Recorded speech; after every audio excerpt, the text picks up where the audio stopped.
In person and electronically via Zoom. Members of the public who would like to comment on hearings or other matters may do so via telephone only.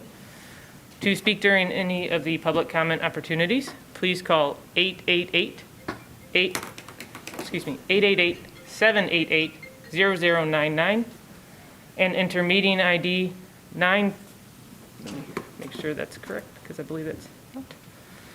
965-3669-9762. This information is also available on the published agenda in the public notices section of the city website and on the broadcast of this meeting on CTN Channel 16, AT&T Channel 99, and online at www.a2gov.org/watchctn. Ms. Thatcher, will you please call roll?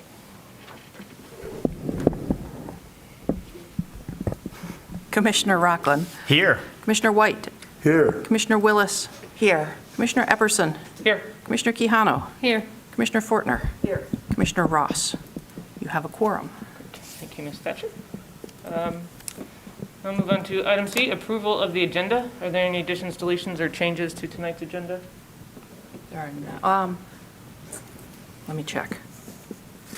There are not. You'll note that item F5 was incomplete, so we will be holding a quick public hearing on that, but there won't be any staff presentation. Thank you, Ms. Thatcher. Seeing no changes, the agenda is approved as presented. On to item D, public comment. This is an opportunity for persons to speak for up to 3 minutes about an issue that is not listed as a public hearing on this agenda. To comment on such other preservation matters, please call 877-853-5247 and enter meeting ID 965-3669-9762. Ms. Thatcher, do we have any callers indicating for public comment? We do not. We'll close the public hearing portion and move on to item E, unfinished business. And there's none. No unfinished business. On to item F, hearings. Hearing F1, 1317 Broadway. Ms. Thatcher, will you please give the staff report? All right.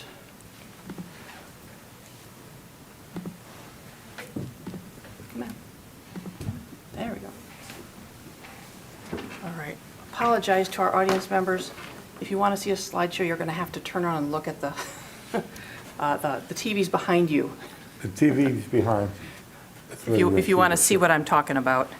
1317 Broadway is in the Broadway Historic District. This is the, let me get down. On the side ones as well. It looks like it's also. Oh, good. Got it? Oh, good. Sides have it too. This is the circa 1855 John Taylor House. It's a contributing structure in the district. And I have attached the Broadway Historic District resource documentation in the staff report. It's a vernacular home. It's 1.5 stories. The current cladding is asphalt siding, brick, fake brick over wood clapboard. It is on a cut stone foundation, and it has a shallow bay on the south elevation, and I'll show you that when I go through the photos in just a sec. The front porch has been extensively modified, and the side porch has been slightly less, but still modified. It first shows up in a city directory in 1868. And Mr. Taylor worked in a paper mill and then turned to house moving. George Kraut Tinsmith was resident at one time. And the applicant is seeking HDC approval to install vinyl siding over existing asphalt siding. This was an unusual one. Last month at the review committee, we were going up the hill to Broadway, and I happened to notice that a contractor was installing vinyl, which you can see in this photo here, so I had to stop and say, you need HDC approval before you do that. So they did, and were very responsive. The owner got in touch with me the next morning and made this application to the HDC. So these are review committee photos from Monday. You can see where the vinyl's been installed just on this one side elevation, tiny bit around the corner here, and not even all the way up. There's a little bit better photo of it. The existing asphalt fake brick siding is in poor condition. I think I have some more photos of that, and there were also a bunch of really good photos in the application as well. You'll note that there is some interesting shingle work above the porch. This square post is a replacement for something earlier, probably a turn porch post, but this roof structure appears to be original, and this little bit is probably the most character-defining feature left on this house. It's not known what's underneath the brick siding, and whether there's any more detailing under there. All right, now we're going around the side of the house. This is a little shallow popped-out bay window with a little shed roof. You can see the nice stone foundation there. Moving around the back of the house, it's a pretty simple house. Has a brick chimney on the side. I'm not sure when that was installed. And one very interesting thing is these window, I guess those are lintels or sills below the sills, the windows sit on them. Only these two windows have them on the whole house, as far as I can tell. They don't have them back here, unless they're possibly covered up. But it would be unusual to have a stone or a masonry lintel down there on a frame house. So it's neither here nor there for this application, but I just thought it was really interesting to see. The review committee did notice that there was a piece of the brick siding, the asphalt siding missing, so you could see very clearly the previous lap siding and what that exposure was, and also that somebody's gone through and drilled holes in it to blow in insulation, so those little holes are probably all over the place under there. And this is a side view where you can see where the lap siding is. This is probably it. This is the furring strip that the asphalt siding is attached to, like the one that you see here on the left.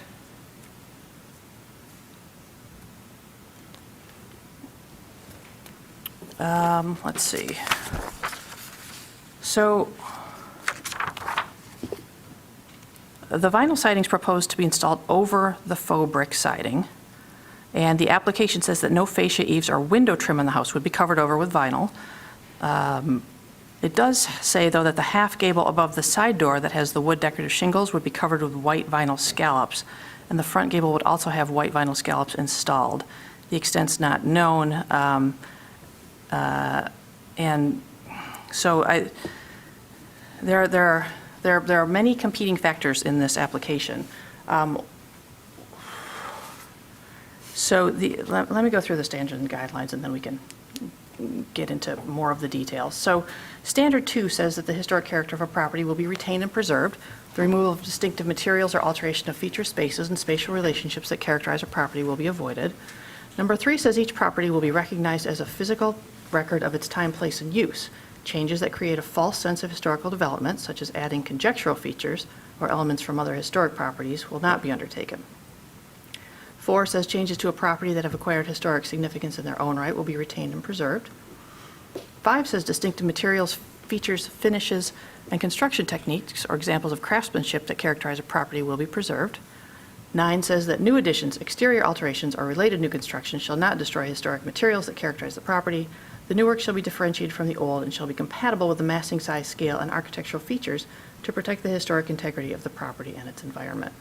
Finally, number 10 says new additions and adjacent or related new construction shall be undertaken in such a manner that if removed in the future, the essential form and integrity of the historic property will be unimpaired. Okay, from the guidelines for building site, it's recommended to identify, retain, and preserve buildings and their features, as well as features of the site that are important in defining its overall historic character. It's not recommended to remove or radically change buildings and their features or site features, which are important in defining the overall historic character. From the Ann Arbor Historic District Design Guidelines for synthetic replacement siding, it's appropriate to identify, retain, and preserve wood features that are important in defining the overall character of the building, such as siding, cornices, brackets, window architraves, and doorway pediments, and their paints, finishes, and colors. Also, using replacement siding that exhibits a smooth texture. Not appropriate is using vinyl siding to replace wood or cementitious siding, and obscuring character defining trim details such as corners, window, and door hoods, and ornamental shingles. All right, so I think that this slide is important because if there is this blown-in insulation through the siding here, there's probably another one every 3 feet. No? Commissioner Rockland? Can I chime in on that? Yes, please. Okay, the homeowner, we asked the homeowner about that, there's maybe 5 or 6 of them. Okay, He said that his insulation contractor went through all the bays and checked them all apparently to see if they were full or not. okay, The ones that were not full, they got the treatment of tearing off through the brick stuff, a hole with cellulose in there, and then used foam to cap the hole. okay, There okay. are several of those, but Okay. not one in every bay. Okay, that's good to know. Thank you, thank you, thank you, thank you for that. Okay, so, 5 or 6 holes, I think, could be more appropriately patched. I was a little concerned about 40 or 50 holes. All right. So that was one thing that I wanted you to take into consideration. The siding right now is not wood or cementitious, and the standards say that you should not cover wood or cementitious with vinyl. This right here, I don't think that any of the wood trim, should the commission be, considering the idea of allowing vinyl on this house, none of the trim should be allowed to be covered. I think that's just a starting place. And it's not going to look the same. It's very important that this be kept as it was the last time that the fake siding was put on over the wood. So those things should just remain exposed either which way. So this is tough. If the property owner had contacted me ahead of time, I would have said vinyl's inappropriate and just left it at that.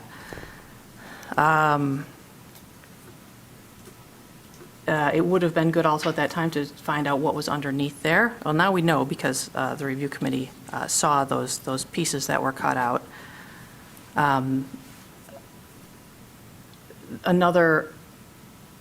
They could have just repaired the faux brick siding, which would have been hard because that stuff's probably not available anymore. And a more appropriate siding to use over other siding would be cement board, cementitious siding instead of vinyl. I am still concerned that the number of layers that we're getting into of siding here, see how these are, what are they called, J channels? It's now almost, and maybe proud of the wood window framing here, when really it should be a little bit behind it or at best flush with the edge of it. I worry about how that's going to look appearance-wise. I'm also concerned about the condition of the siding underneath the asphalt. Asphalt siding is notorious for capturing water and holding it in really well against that wood siding. But there's really no way to find out how much damage has been done unless it's all taken off. So going strictly off of the standards and guidelines, staff doesn't recommend approval of this application because I don't feel that it meets them. But I do think that it's appropriate for the commission to, discuss it and go over the finer points. So, thank you, that's all. Thank you, Ms. Thatcher. I believe Commissioners Rockland and Ross were on the review committee. Can you please give us your report and recommendations? Sorry. Okay, I can start. I guess the situation seemed pretty straightforward. So just I guess reiterating staff's understanding of the situation. There were, a few holes where insulation had been blown in, like a handful. The insul brick siding, the historic age, that clearly is an original. Clearly, it makes sense to get rid of it.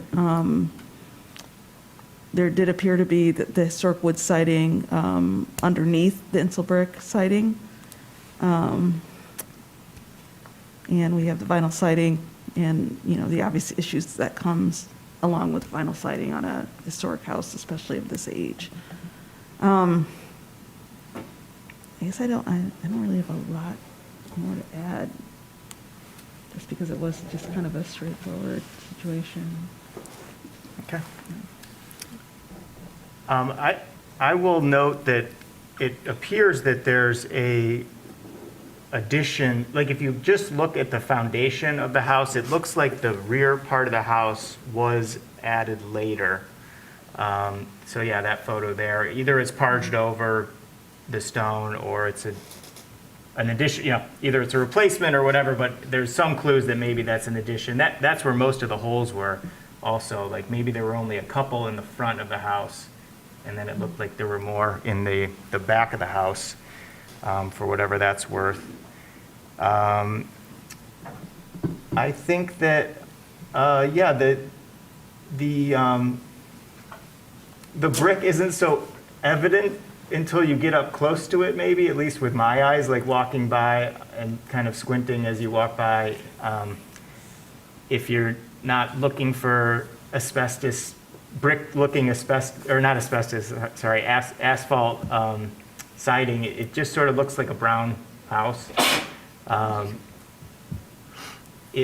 There's no, okay, like the vinyl will have, there's basically no detail at all except for there's an interesting corner piece of the brick that I think it's just more of the same, on, like kind of glued onto it. So it's sort of, the corners kind of stand out as having a bit of a shadow to them. And I think that the vinyl will, I mean, you can see what the vinyl will look like. The vinyl will have closer.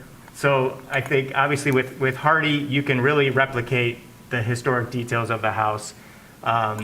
With the vinyl, you're really not getting close, but you're in the same ballpark. With the brick, it just wasn't there at all. Like there's just no detail at all. I think that's what I'd like to, yeah, I'll end there with the report. Okay, thank you, commissioners. Would the applicant either please step forward or, thank you.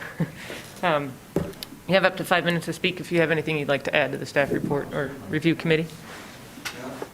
I know you all may think this is a cut and dry issue, but let's get right to the point. I've uploaded a stream PDF. I hope everybody has it in front of them. In that PDF document file, there's 7 points I'd like to cover. To support my view, this house needs siding. In the end, I hope you agree.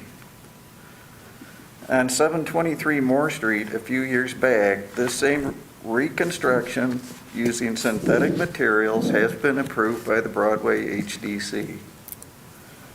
We're asking for the same type variance tonight. If the HDC board requires a tear off and then a rebuild of the materials below, that will result in a 5-factor decrease in heat loss for this house. That's not negligible, that's dramatic, and for years to come. Please see the R value loss calculation on page 2. Also, doing that will increase the carbon footprint for heating this home for years to come. That's a focus of all the citizens of Ann Arbor today. Right now, the Broadway, Laird, Cedar Bend, HDC area has a density of 23% use of synthetic siding materials. Again, Moore Street was approved for this type of installation. I proudly own this property for 34 years. I'd like to see it through to ensure the architectural detail and historical significance of this property will be saved with the same brown color detailing the same vintage era of lap boards. Chris from Kleinschmidt is a well-known siding contractor. He's a quality guy, uses quality materials, and I'd like to move forward with him using the job. He cannot quote me hardy board. He can't do that. The only thing he can do is do the tear off, add foam, and then charge me $6,000 more, doing really hardly anything. Synthetic is a perfect weatherproof solution. It does both. It weatherproofs the house with an additional layer of R-value material and waterproofs the exterior walls. I'm not enlarging any footprints. We're not touching any trim or facial boards. I won't scallop the left side, I won't scallop the right side. I'll keep everything, I just need the siding. I won't do any window modifications. The siding is the same color as it is now. In the PDF, you'll see a mock-up of what the house would look like on the second page. In conclusion, as citizens of Ann Arbor, please consider the carbon footprint and moving forward with saving the R value of this home for future years to come. As a layman of sorts and asking for this to go through, I wish you consider the 7 points before you reach, which could be thought of a cut and dry decision. God bless and thank you for your support. Commissioners, do you have any questions for the applicant? Commissioner Rockland? Question for you, Brent. Yes. I heard you get very emotional there, and we're hearing that, and appreciate you coming before us today and sharing your thoughts. I have a very simple question. Is the proposed vinyl siding smooth, or does it have a wood texture on it? I'll make sure it's smooth. I'll have them rip it down, put smooth up. I don't know. I haven't even looked at it. I don't know, to be honest, Dave. I don't know. Okay, all right. You don't. That's Yeah. okay. Other questions? So I have a question. So is the installation of the vinyl, is your contractor, is he removing all the existing siding, or is he just adding the vinyl on top of the existing? Yeah, well, apparently, I'm going to have to pull off what he did. I don't know right now. Right now, I was going to continue to do the siding and not touch any fascia boards, no windows, no scalloping. But that's, okay, so that's not my question. So the siding that's currently installed, the vinyl siding, did your contractor No, he did remove the not. He existing went over- siding? No. Or I'm just asking a question.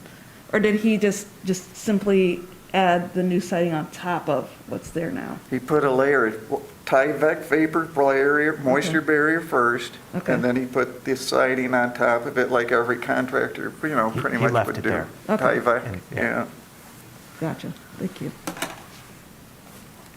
Commissioner? Yeah. Wait. One of the problems I see is he bought this house before it was in the historic district. That's where the real problem comes in. And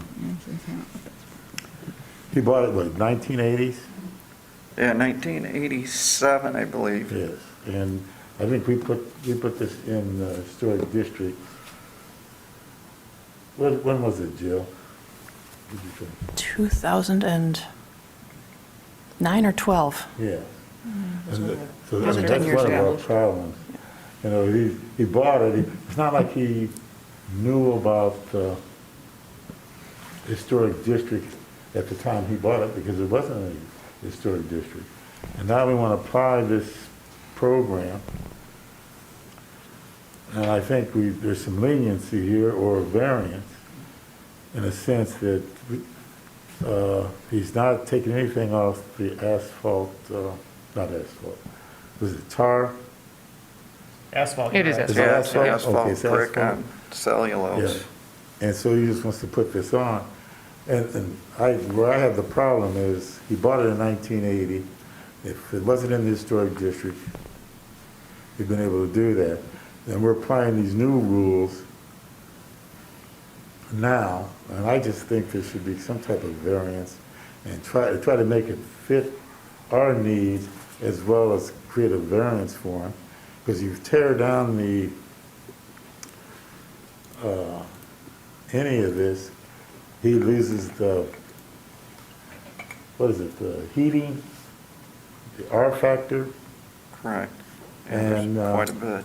he's trying to keep this as sealed as possible. Bob, do you have any questions for the applicant? I'm going to move on to the public hearing unless there's any other commissioners, and Okay. then we can get into the discussion. Okay. So I think those are good points to discuss. Thank you. Do you have any other, do you have any questions, Jerry? I didn't have a question, I just Okay. had a statement. Commissioners? Okay, you can have a seat, thank All you. right, thank you.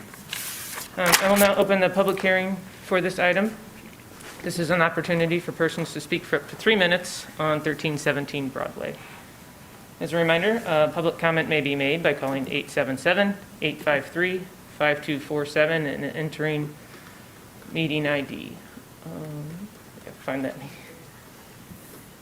965-3669-9762. And then just a reminder to press star 9 on your phone to indicate that you'd like to speak. Ms. Thatcher, do we have any callers? No one has indicated for this one. Okay. We'll now close the public hearing portion. Is there a commissioner that would like to make a motion on the application?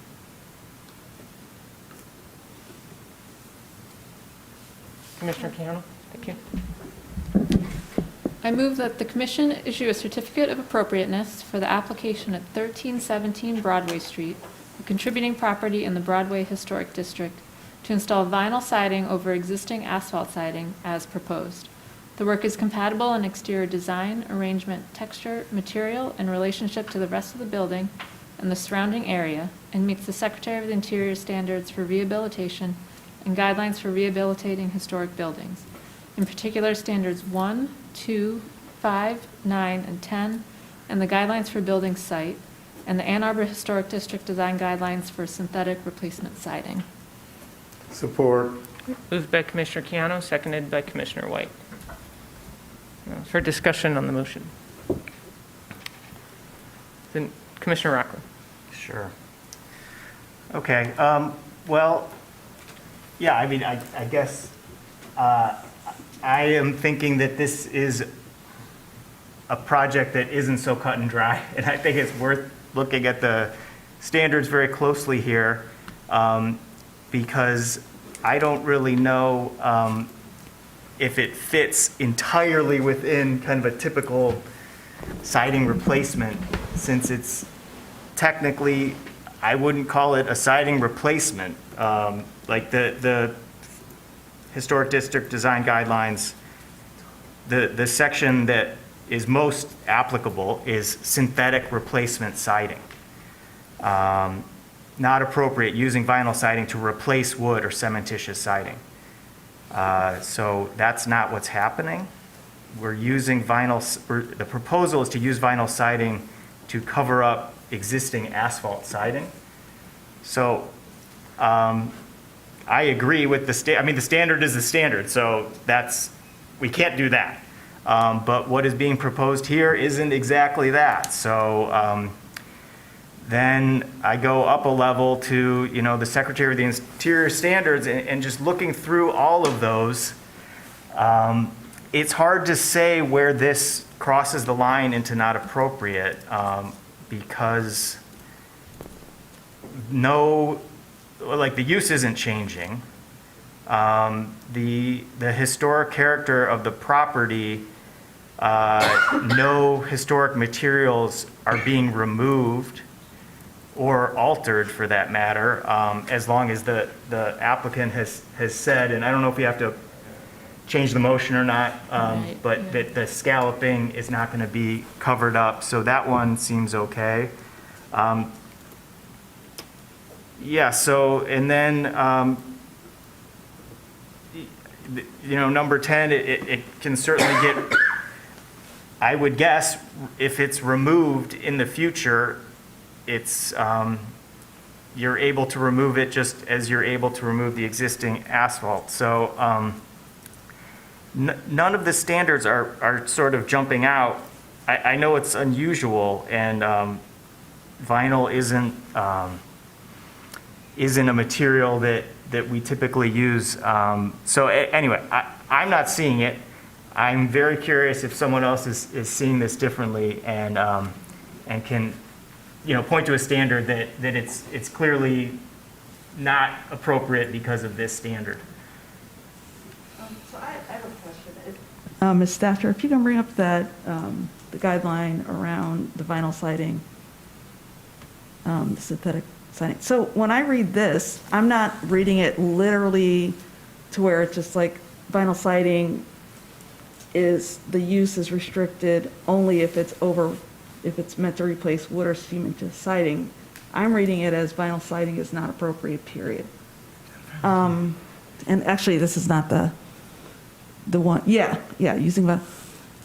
I mean, I'm just looking at this as just like whoever wrote this wasn't like looking at the whole gamut of siding that could appear in the districts. Because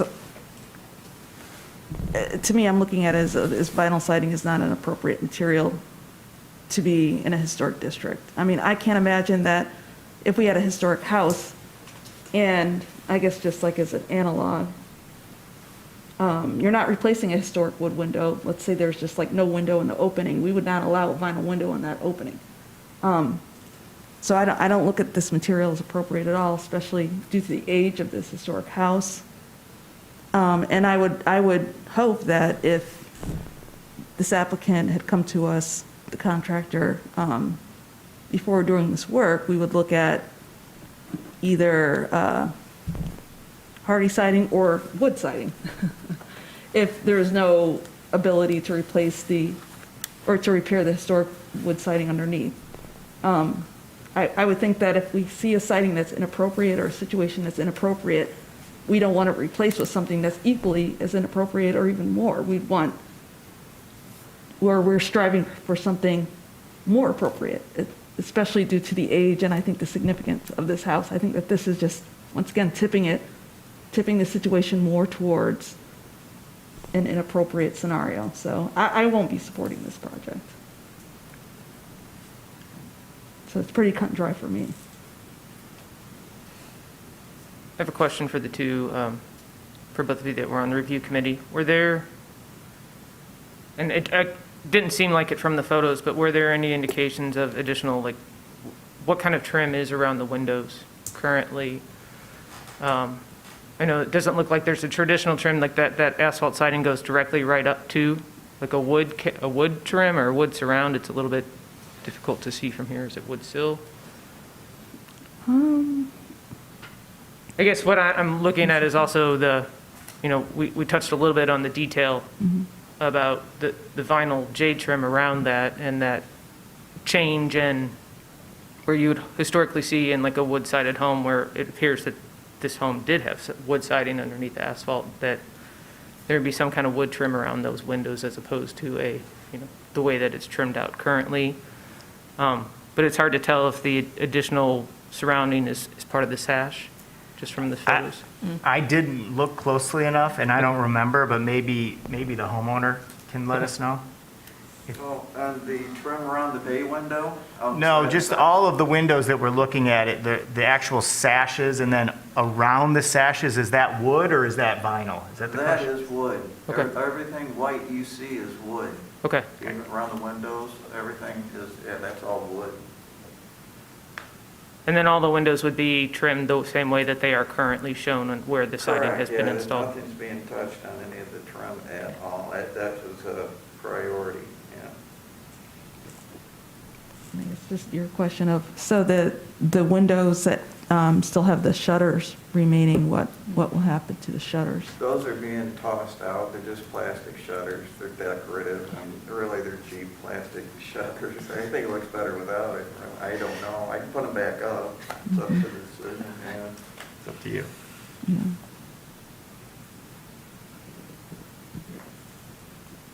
And I agree with, I think Commissioner Rock, I agree with both Commissioner Rockland and Commissioner Ross.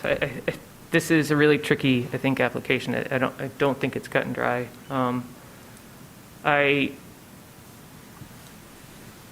agree with Commissioner Rockland in the sense that the guidelines aren't necessarily pointing us to a clear vinyl is not appropriate.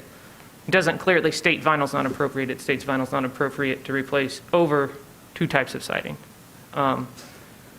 Elsewhere in the guidelines, it does say that replacing with either restoring original siding, original materials, or replacing with appropriate materials is the way to move forward. Now, appropriate can be defined, I think throughout time and who, I guess, by certain character defining features, right? Like, so part of the reason we ask for cementitious is because it can have it can look very much like wood. You can get a similar profile, similar exposure. It has the smooth texture. It holds up well over time. Vinyl has typically not had those same characteristics. I believe there are nicer qualities of vinyl than there are, and you can find cheaper qualities. I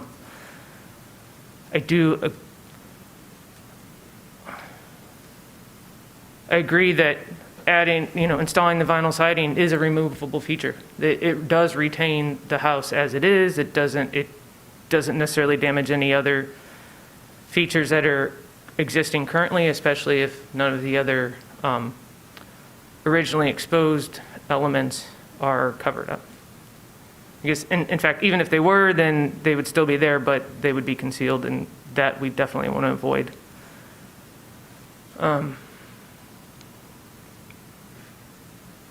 But then there's also the fact that there's, some of this is exposed, and now we can see what's there.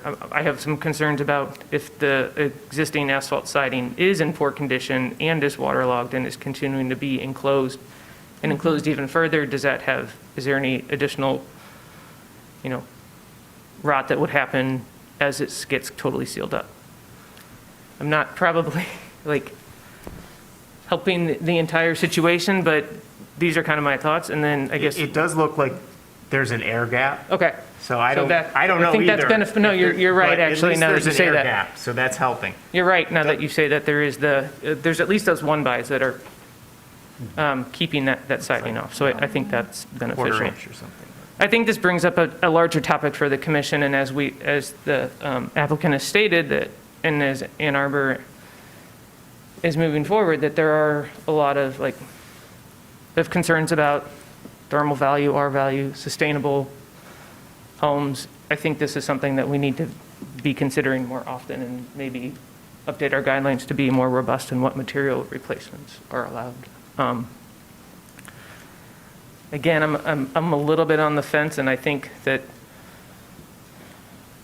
I understand the predicament that the homeowner's in, and I can see in the guidelines as presented thus far that I think it is oddly fitting within them, maybe a little bit more so than not. So that's where I stand. Can I ask to amend the motion at this point? Yes, why don't you amend it? Well, was it? Catherine, are you amenable to amending the motion to include as proposed, instead of as proposed, it's without covering the scallops, or leaving historic wood Wood trim. exposed or something like that? Yeah. Yeah, shall I read that now? Are you willing, if you're willing to amend the motion? Maybe staff has it enough, or do we need to be articulate with our motions? Yes, or- let's be clear. So that amendment would say, I move that the commission issue a certificate of appropriateness for the application at 1317 Broadway Street, a contributing property in the Broadway Historic District, to install vinyl siding over existing asphalt siding without covering the scallops and leaving historic wood trim exposed. As conditioned, the work is compatible, Yeah. exterior design, et That's cetera. good. That's good.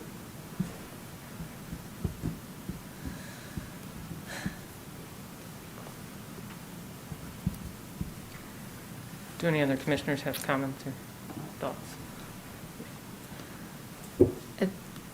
I basically am echoing the predicament that you just described, Anna, because I also was wondering about trapping any extra moisture under there, and that potentially causing future issues, unknown, because they'd be covered up. But then I also look at, the before and after images that the applicant has provided, and really with, now as amended, the motion amended, keeping the historic wood trim exposed, not covered up, is there really a difference in the character defining features at that point? But I'm still hung up on this notion of, not the letter of the guidelines, but the intent and tipping that scale. I feel like we've come across a number of those types of applications recently. And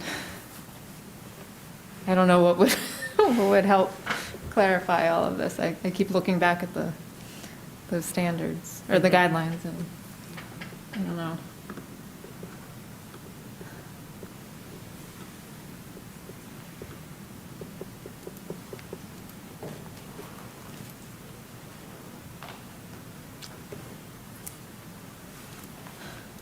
As a side note, I'm adding to my list for the annual retreat, Yes. a discussion of vinyl and other siding and our values and energy efficiency. Thank you.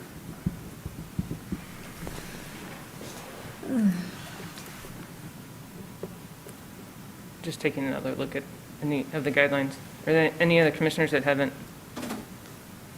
had any comment? Do they have anything that they'd like to add? Or are we ready for a vote?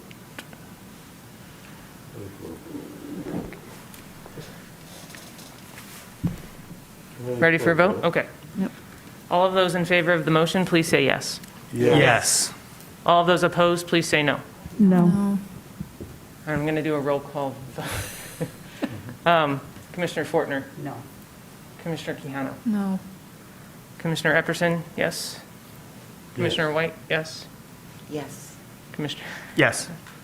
No. I didn't count that. No, The no. motion passes 4-3. Okay. Thank you, Ms. Thatcher. Okay, your motion carries. Your application has been approved. They still need to As apply for conditioned. permits. What was it? As conditioned. As conditioned. Thank you. Thank you. I'll update you by email. Yeah. Thank you. You're welcome. On to item F2, 1341 Traver. Ms. Thatcher, will you please give the staff report? Yes.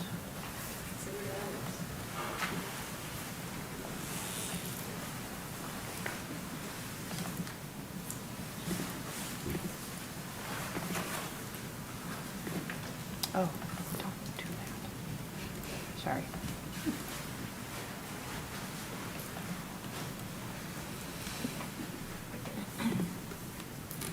As usual, I famously started the slideshow over again instead of starting it from the right place.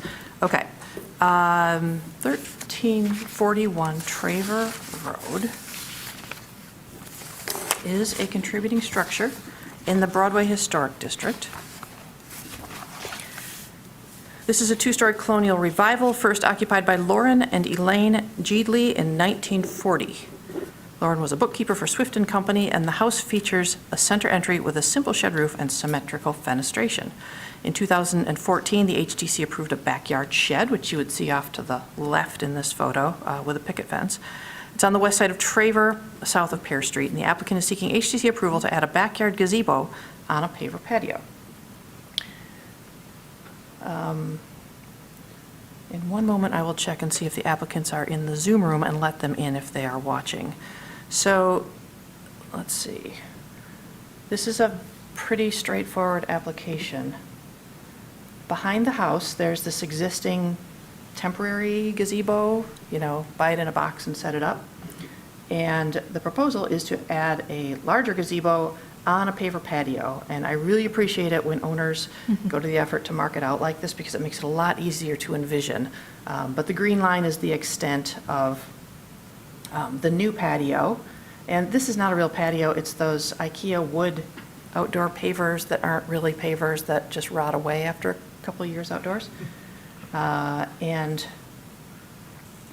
here's the front of the house. This is Traver down here on the bottom. This is an old drawing that came into the HDC of the shed and the fence from the last application that I remember. And here's where the 12 by 14 foot paver patio with a 10 by 10 foot gazebo would be behind the house. The house is set back pretty far from the road. This is behind the house. It's possible that if you're way down Traver, you might see a little bit of the gazebo, but I think for all practical purposes, it's going to be pretty nearly invisible from the street. These are some 3D models that were provided by the applicant. The pavers, simple brick Holland pavers in a kind of a cool pattern. And this is the gazebo. It is comes in a kit. You assemble it yourself or hire someone to put it together for you. It's got a metal roof. The rest of the construction is cedar, 10 feet by 10 feet.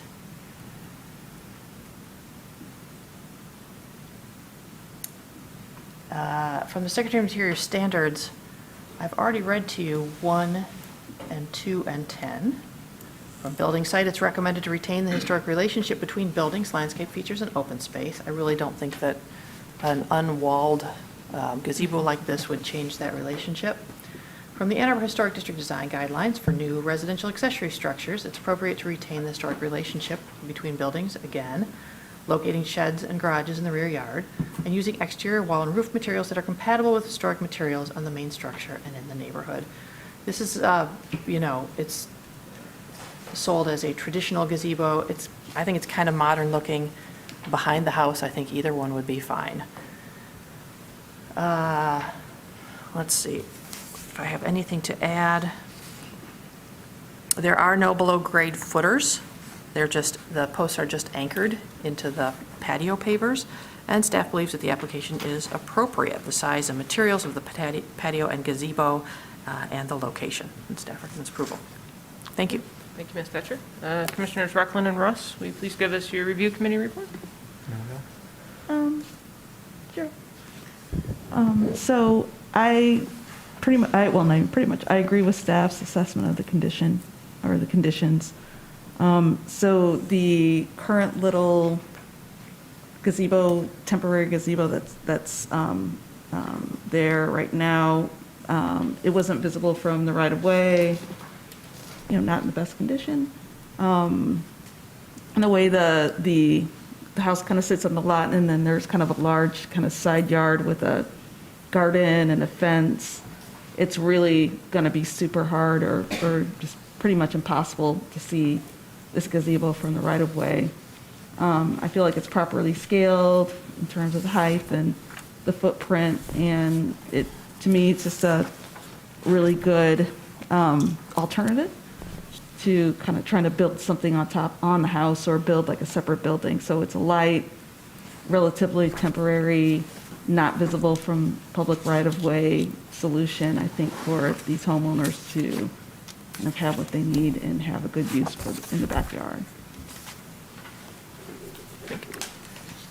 I'm in agreement of what I've heard. I'll just point out that the site itself is unique to what we usually see. The frontage is over 100 feet. And yet the house is pushed over really far to one side. So much so that the neighbor's garage almost looks like it might be their garage. And it's like the eave of the garage is like right on their property line. Although if you look, their property line, as it goes back away from Traver, it jogs in. And maybe that's where the neighbor's garage is, maybe not. But anyway, it's a unique site. There's a easement on the opposite side for their neighbors who must be hemmed in by their property so that they can drive through their site and get to the neighbor's house that's behind them. So that's their drive as well, and they park kind of behind where the little shed was approved in the prior in the prior hearing. Yeah, that's it. Thank you, Commissioners. The applicant is online. Would you please unmute your microphone, turn on your video feed if possible, and provide your name and address for record? I don't think they're there. No, I don't see them in the Zoom room, so. Okay. So we'll move on to the public hearing portion. This is an opportunity for persons to speak for up to 3 minutes about the application at 1341 Traver. Public comment may be made by calling 877-853-5247 and entering meeting ID 965-3669-9762. If you'd like to comment, please press star 9 on your phone.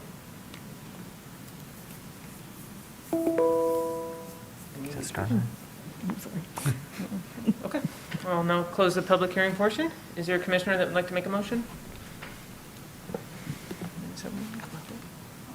Commissioner Ford. Thank you. I move that the commission issue a certificate of appropriateness for the application at 1341 Traver, a contributing property in the Broadway Historic District, to add a 10 by 10 backyard gazebo on a 12 by 14 paver patio as proposed. The work is compatible in exterior design, arrangement, materials, and relationship to the house and the surrounding area, and meets the City of Ann Arbor Historic District guidelines for residential patios and decks and residential accessory structures, and the Secretary of Interior standards for rehabilitation and guidelines for rehabilitating historic buildings, in particular standards 1, 2, and 10, and the guidelines for district or neighborhood setting. Second. Moved by Commissioner Fortner, seconded by Commissioner White. Is there any discussion on the motion? I think it's very straightforward. It's totally removable. I think it's a nice little feature for the backyard, for the rear yard, and I think, like I said, I think it's pretty straightforward. So, all of those in favor of the motion, please say yes. Yes. All of those opposed, please say no. Okay, the motion carries. The application has been approved. Let's see. Now on to item F3, 121 Crest. Ms. Thatcher, will you please give the staff report?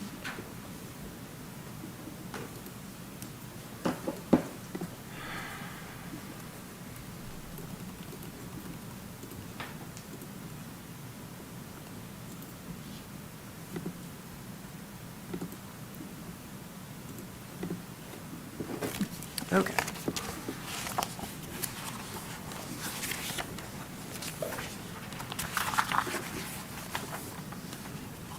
"121 Crest" is in the Old West Side Historic District. It's a 1 3/4 story gable fronter featuring 3/1 and 4/1 windows, exposed rafter tails, a round attic window in the front gable, a full-width shed roof front porch with tapered square half columns and a solid wall clad with siding to match the house. It's at the northeast corner of Crest Avenue and West Washington Streets. The applicant is seeking HCC approval to add a 2-story rear addition, rotate the garage to face south instead of west, add a new asphalt driveway and curb cut, and add an air conditioning unit on the north side of the house. All right, here's the house today.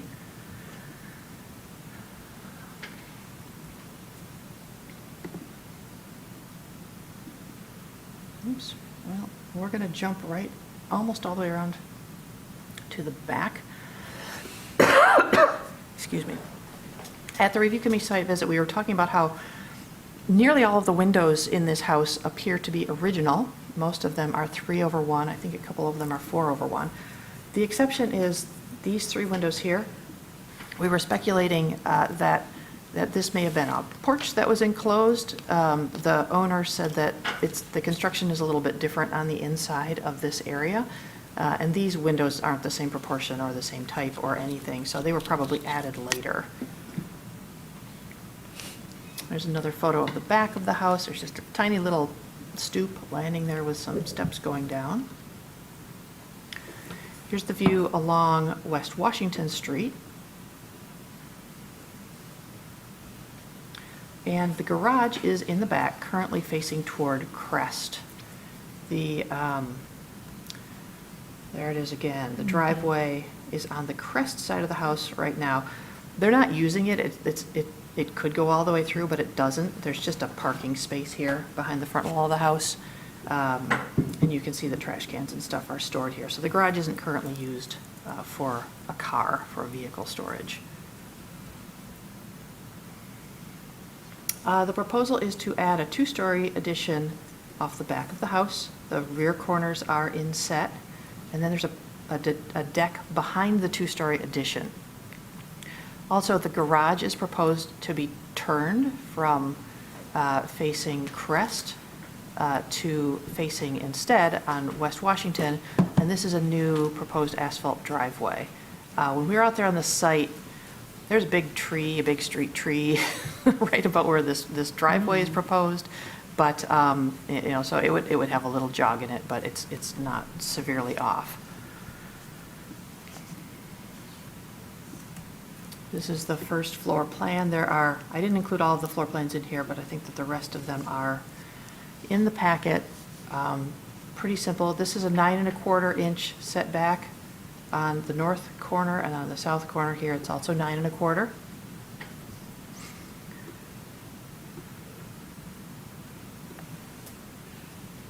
All right, the existing is up top here. This would be the north elevation. These are those non-original windows that I mentioned. They're proposed to actually stay, but the ones around the corner on the back of the house would be removed. So the addition is also 1.5 stories. It has some, I'm not even sure how to describe this, but you can see that there are trim pieces that come down to mimic the gable pitch, and you can see that this roof surface is also lower than the existing ridge, and then it bumps back up when you get to this sort of faux wall dormer. It's just the wall, it's not really a dormer, but the trim makes it look a little bit more dormer-like and a little less just straight up and down and imposing. Also on that same elevation, you can see here is stairs going down to an egress door that is below grade. I believe there's a window over there too. And there's the deck on the back. All right, here's what the rear elevation would look like. Right now there's just these 2 little windows. They would be replaced by this addition. This is trim to make this appear to be more like the existing gable, which is appreciated. The pitch is slightly different, but not a lot. There are 2 windows upstairs on the addition facing back. They are 3/1. They're I believe it's aluminum clad. They're clad windows, and the trim is boral on the addition, not wood, and the siding is cementitious. It's 7-inch exposure. Also to distinguish it from the historic house.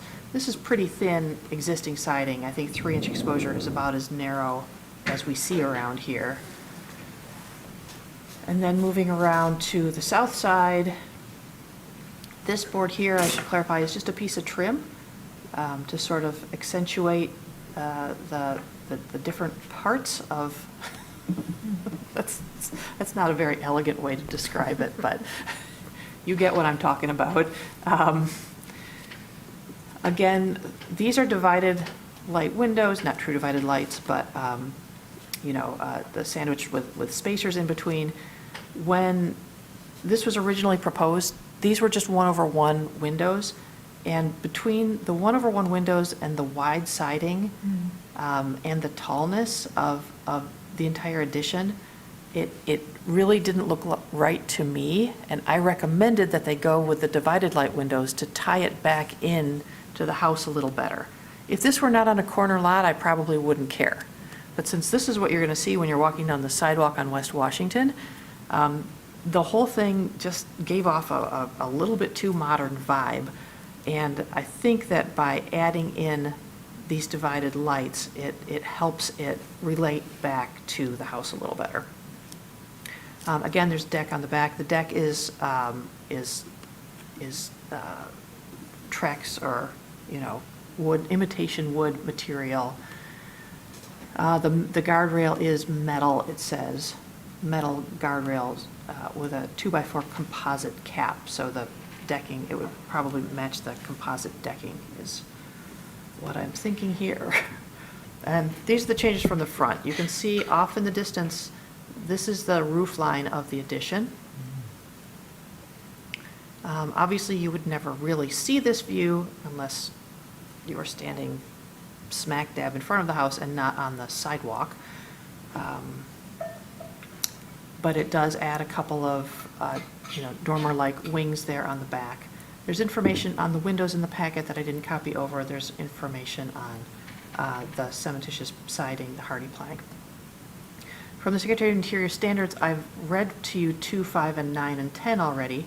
From the design guidelines for residential accessory structures, it's appropriate to maintain and restore historic barns, garages, sheds, trellises, and other accessory structures to match the historic materials and configuration. It's not appropriate to alter garages by using materials, configurations, and designs that do not match the existing or historic appearance. For paved areas, it's appropriate on residential properties to retain and maintain existing historic driveways and curb cuts, including 2-track driveways, and green space between the driveway and the house. I realize that the driveway is not currently paved, but this is the closest standard that we have to address driveways in general. From the guidelines for additions, it's recommended to construct a new addition so that there's the least possible loss of historic materials, so that character-defining features are not obscured, damaged, or destroyed. To locate exterior additions at the rear or an inconspicuous side, and limiting its size and scale in relationship to the historic building. Also designing new additions in a manner that makes clear what is historic and what is new. Also recommended is designing additional stories when required for the new use that are set back from the wall plane and are as inconspicuous as possible when viewed from the street. Not recommended is designing a new addition so its size and scale are out of proportion in relation to the historic building, thus diminishing the historic character, or duplicating the exact form, material, style, and detailing of the historic building in the new additions that the new work appears to be part of the historic building. From the Ann Arbor Historic District Design Guidelines, it's not appropriate to design an addition that overpowers or dramatically alters the original building through size or height. All right, let me go back up and give you some staff comments now that we're through all of this. All right, for the addition, the house is currently 1,421 square feet. The proposed addition is 49% of the original, and the footprint is 50% of the original. So they are right at the maximum recommended sizes.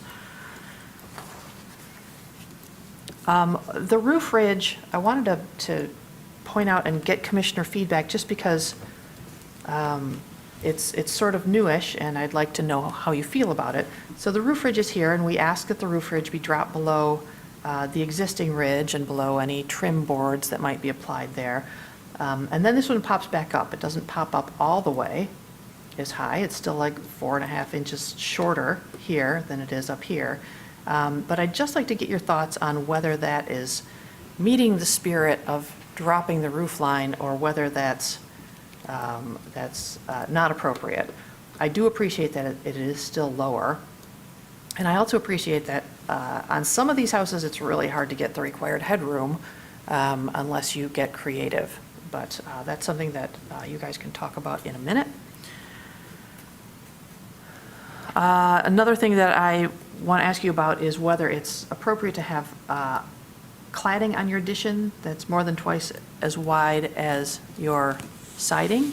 It definitely distinguishes it. But that's, I'm not saying it's too wide, but I'm a little bit on the fence about whether it's too wide.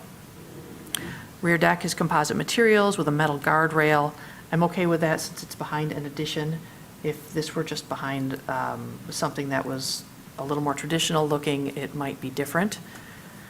And I might want it to be a little more porch looking, but it's not a porch, it's a deck. And well, I said in here the location is out of sight. It's actually not out of sight at all. It's completely visible from West Washington Street, but I still think it's appropriate as part of the addition and not part of the historic structure. Moving on to the garage rotation and driveway with curb cut. So the garage does appear on Sanborn fire insurance maps and 1947 aerial photos, so it is a contributing structure. Let's see. So rotating the garage and adding a new driveway is not compatible with SOI standard number 2, which says the historic character of a property will be retained and preserved. There are also design guidelines that address this, that say that the configuration of the garage should not be changed from what it was historically. It would also add a new driveway. And I don't think I have a good photograph of that, but it would change, the appearance from the street to have another driveway going off of West Washington. There is on the drawings, there is the egress stair proposed here and a proposed AC condenser. And the applicants can correct me if I'm wrong when it's their chance in a sec to speak, but they were indicating that because of these, if the driveway doesn't get if the garage doesn't get rotated and a new driveway added, they'll just keep this stub right here, and not try to push the driveway through because they want to build other things where that driveway would have to be if you were going to try to put a car in it if it's not rotated.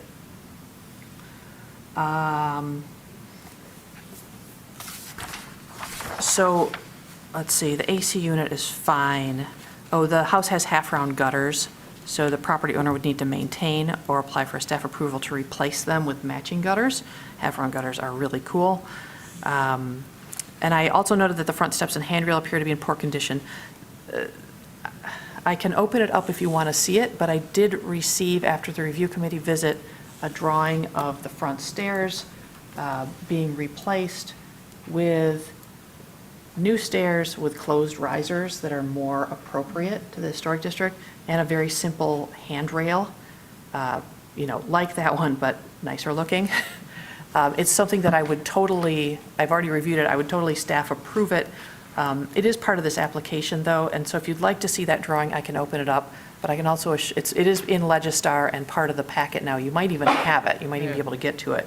But I do want to assure you that it's very straightforward and very appropriate. Let's see. So I have suggested 2 motions for you to consider. One is for the addition and the deck and the air conditioning unit, and the other is for the garage and the driveway, in case you want to consider them separately when you're after you've gone through your discussion. So I do recommend approval of the addition, air conditioner, and deck, and I do not recommend approval of rotating the garage and putting in a new driveway. Thank you. Thank you, Ms. Thatcher. Commissioners Rockland and Ross, will you please give your review committee report? Okay. All right, so yeah, this house is, it's like ready for a renovation, but it's not so far gone. It really has a lot of character intact. I mean, it really has probably most of its original historic character intact. It just maybe needs to be scraped, primed, and painted, and it's because it's all there. It really is a good house for this project, and I think that let's see, I guess just something to think about is the fact that it's a corner lot, and these corner projects are very tricky. And it's visible from Washington and from Crest. And do we have a picture of the garage or? Mm-hmm. Okay. Yeah, so the garage has, the swinging doors, and it's kind of nicely placed at the moment in the back corner there. When there's the addition, the addition will be, the addition plus the deck, it's getting close now to that corner, that existing corner, although I wonder what that dimension is. But anyway, so that's just something to think about with the garage. Commissioner Ross. I guess I don't have much more to add. I'm just interested to hear what the other commissioners say. I mean, to kind of reiterate Commissioner Rockland's point, the yard the backyard's not so big now. So once that addition is constructed and then, the deck is projecting out, and then also kind of projecting out on the side, it is gonna be a pretty tight fit. And I would almost fear that without the garage being used, I just in my experience in the world, the best way to preserve a building is actually put it into use. So my fear would be that if it's too tight and too kind of crammed back there, that the garage would just, in its current location, would not get used and probably would end up falling down. But yeah, I would just be more interested in discussing with the rest of the commissioners the project. Thank you. Is the applicant present? Yep. Would you please step forward, state your name for the record, and you have 5 minutes to speak. If you'd like to add anything to the staff report or review committee. Good evening, thank you. My name is Bonnie Greenspoon, and I am the architect, and my client, the homeowner, is Robert, who is just behind me. As stated, the house is just over 1,400 square feet on 2 floors, and it is currently 2 bedrooms, 1 bathroom on the 2nd floor. There is 1 bathroom in the basement. However, from a legal standpoint, from a code standpoint, I would not consider that to be a legal bathroom. The house has been owned by the previous owner for 50 years and has quite literally not been touched for 50 years. And so, not to contradict your statement about just a new fresh coat of paint, one of the photos that was shown of the northwest corner where we were talking about the street, a porch that might have once been a porch and has now been enclosed. The wood is quite rotted in that location and would obviously need to be repaired at that location, among many other places in this house, around this house. So the house is currently 2 bedrooms upstairs and 1 bathroom, and that 1 bathroom by code is again not legal because the roof slope is so steep that it limits headroom in quite a large majority of that bathroom. So from a code standpoint, a current building code standpoint, most of the fixture clearances would not pass. The basement contains a legal bedroom because there was an egress window added at some point in time. We're not sure when that was added, but it's clearly a large window that is not original to the house. And so we are proposing to increase the floor area by just under 50%, which would add a master suite on the 2nd floor. So basically creating 3 bedrooms on the 2nd floor, 2 bathrooms, and some closets, not a grand suite, but it will be considered a master suite because it would have its own bathroom. And we are adding a half bathroom on the main floor. There's currently no bathroom on the main floor. I'll talk about the garage now. We are proposing rotating the garage 90 degrees, which would turn it from facing and opening towards Crest. We would face it south towards Washington. By doing this, let's say we were able to access the garage as it is currently located. That would mean if we were to pave a driveway to the garage, that would entail a driveway that's about 692 square feet of impervious surface. By rotating the garage, we reduce that number by about 1/3. So it takes a 692 square foot driveway and reduces it down to 237 square feet, which is a great advantage on a small site when we have to deal with stormwater. In its current state, the floor of the garage may have once been a concrete slab, but because the grading from Crest down to the floor of the garage, slopes down towards the garage. A lot of water has run down in that direction into the garage, degraded the slab.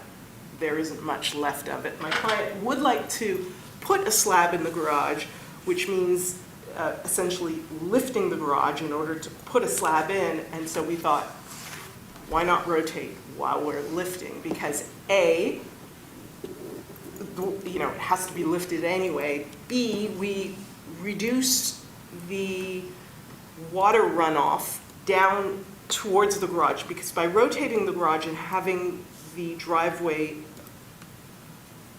south towards Washington, the grade is pretty much level in that direction versus going up towards Crest. And the other thought was that the property adjacent to this house on the east along Washington has its driveway on the west side of the property, such that the two driveways would be adjacent, whereas the house to the north on Crest, which is 115 Crest, has its shared driveway to the north of that house. So basically there's the driveway of 115 Crest, then there's Crest, then there's 121 Crest driveway potentially, and then this house. So it would reduce the amount of paved area, and would reduce, because the house to the north on Crest is pretty close to that property line, it would allow a green buffer between the house to the north and the house that we're dealing with here. I hope I've explained that well. Can I ask a question about that? Absolutely. I thought that staff said that if the garage wasn't going to be rotated, you were not going to do a driveway on the north side of your house. But is that Well, we not? couldn't. Oh, okay. I All right, mean, because- But then you were saying it's 690 square feet, but you can't do that anyway, or? Well, I guess I'm speaking theoretically. Okay. If you were to do it, it would be that big, but you're Yes. not planning on doing it either Well, way. Are we planning on? I don't think we know if it'll fit at this point with the stairs and with everything else that. Right, we have okay. planned. Because we had originally planned that the stairs to the basement be on the south side of the addition, which is essentially in the front yard, and Jill said, oh no, you can't do that. So, and that's when we were thinking we could have the driveway along the north side, but once we flipped the stair to the north side, it precluded that. However, if you wanted more driveway, it would be more than if you rotated the garage. Thank you. How is the historic driveway going to be treated if the new driveway is approved? I guess I'm thinking that, well, the historic driveway currently is gravel at best with grass and weeds growing through it. I'm not sure. What do we? What's the plan for the existing driveway? Exactly. It's just green space. Hey, Robert, could you come up to the podium? Oh, sure. They can't catch your voice on the mic. So the plan for the existing driveway has yet to be developed, but I would imagine it to be green space between the two houses. I don't have a plan. So there'd be no reference to The historic the original driveway. driveway. No reference to it? Like, if someone were to drive by or walk by, it would just look like lawn. There would be no Yeah, I suppose, reference. yes. The existing curb cut would It's- remain? I'm sorry? The existing curb cut, would that remain? No, the No, I city don't wouldn't let think you the have a city curb would let cut that us doesn't lead to keep anything. Two curb cuts? No. No, Well, it would have to be. you could potentially have two curb cuts, but you couldn't have a curb cut that leads to no legal parking space. So if you put lawn where the existing driveway is, it's not a legal parking space, so the city would make you get rid of the curb cut. Right. So can we, question is, can we leave the existing parking space and the curb cut? I could do that as well. If it's a nod to the existing historic driveway. Which is not much of a driveway. And the existing driveway is just gravel, two-track, It is, yes, essentially with there's no- grass. It's overgrown at present. Yeah, I think and you can see it in the It's very photos. minimal, I believe. The previous owner parked one very small car, nose first. There's a good photo of it in the packet, There you go. sheet 16. And it just, from the pictures. It's not a two-track, no, it's just It's not, it's really, oh, okay. Will it fit? Will it fit? I don't, it's very, very close. Like, Yeah. that car would fit. I Yeah. don't think the car much larger than that would fit. Yeah, It's, I think the door opening is 7.5 feet, so it's not ideal.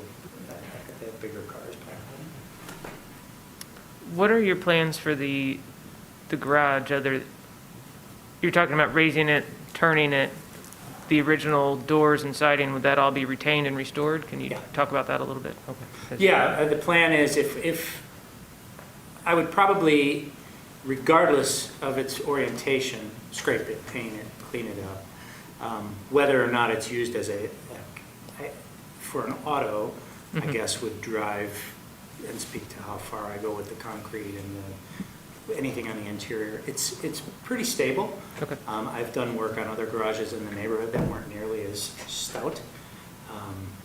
So yeah, I guess at a minimum, scrape it and paint it, and then depending on the function, new slab, electric. Okay. And then, when you mentioned raising, it was just raising to get the slab in, it wouldn't be raising the height at any? Yes. Okay.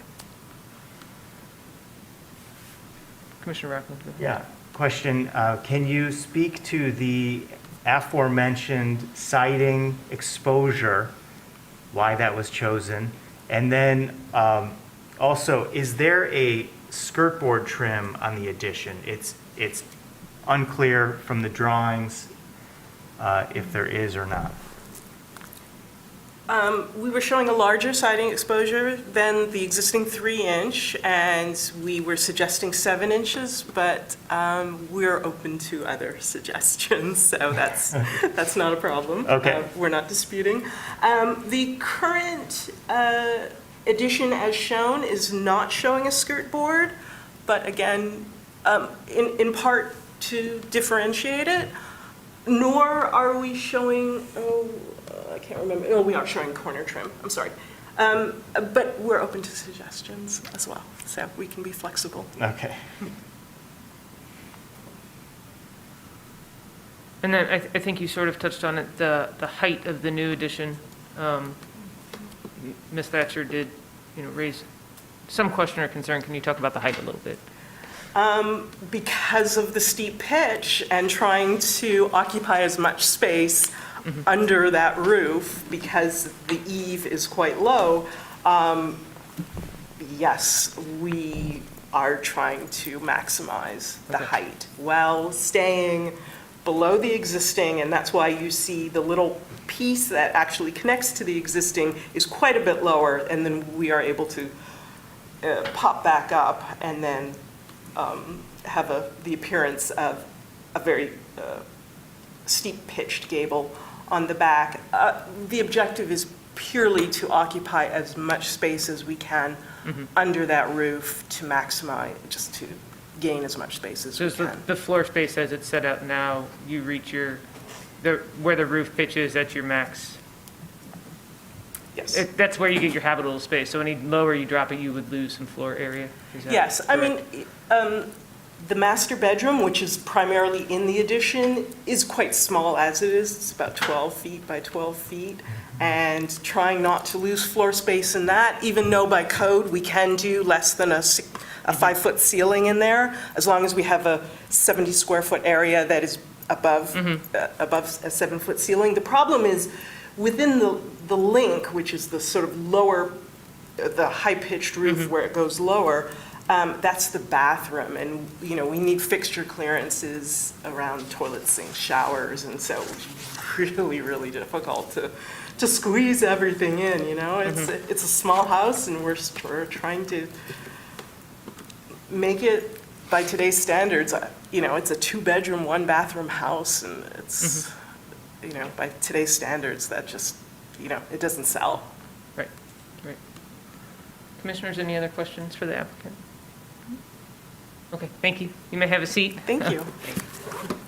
I will now open the public portion, a public hearing for this item at 121 Crest. If there are any callers who would like to speak about this application, please call 877-853-5247 and enter meeting ID 965-3669-9762. This information is also on your agenda, and please press star 9 on your phone. I do not see any callers for this item. Thank you. I will close the public hearing portion. Is there so we have 2 motions to consider. Is there a commissioner that would like to make either a single motion or one of the suggested motions? I'm going to look both ways. Commissioner? I move that the commission issue a certificate of appropriateness for the portion of the application at 121 Crest Avenue, a contributing property in the Old West Side Historic District, to add a 2-story rear addition and deck and an air conditioning unit on the north side of the house as proposed.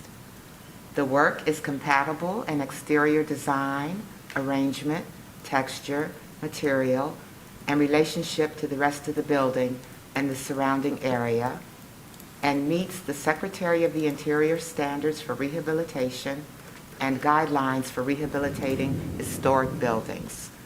In particular, standards 2, 5, 9, and 10, and the guidelines for additions, as well as the Ann Arbor Historic District design guidelines, in particular, the guidelines for additions. Second. Moved by Commissioner Willis, seconded by Commissioner White. We okay to discuss this motion before, I think, moving on to the garage? All right. I think this application is fairly straightforward. There are a couple of, as far as the addition, I think there are a couple of hesitations I had regarding the height of the addition overall compared to the existing house, especially since it is on a corner lot.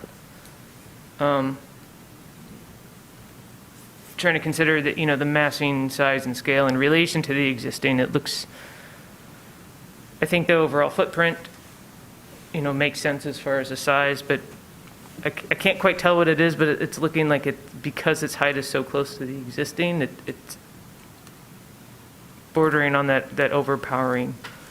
And I'm not sure if part of that, column that we're looking at on the screen with the higher shed roof, if that makes it seem higher and therefore is starting to create some imposing condition on the existing, but that's kind of where I am right now. I think most of the other treatment is compatible. I don't think I have an issue with the 7-inch exposure on the siding. I think that does differentiate, but I think this portion will be very exposed, so I think the height is really one of my bigger concerns at the moment. I agree. I don't have much issue with the exposure of the siding. I think the differentiation,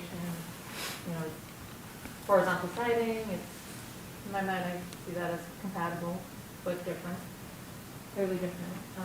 Where I take issue with the addition is that height of the main portion of the roof. I appreciate the consideration and use of that hyphen portion to help separate and make that break. I think maybe, if the site and the design allowed for it, maybe a longer hyphen if possible, but that's not always the case and not the case here. And I think that bumping up. Will you turn your mic on? Oh my gosh, I'm sorry. Did you catch any of that? Start over. Sorry. Start all over. If that hyphen was wider, maybe it wouldn't be read as imposing the addition on height. And I think with the window proportions and everything, it's reading very vertical. So I think it is working, in my mind, a little bit against the goal of the guidelines. My question, I don't know, maybe I'm not understanding the interior layout too much of the second floor, but if that overall height that you were describing is really at its, minimum in order to make it the most useful, or if there was a way to bring that ridge line down some, that could help differentiate the roof pitches again, because it is such an exposed site and exposure of that elevation. That's where I'm having difficulty with the addition.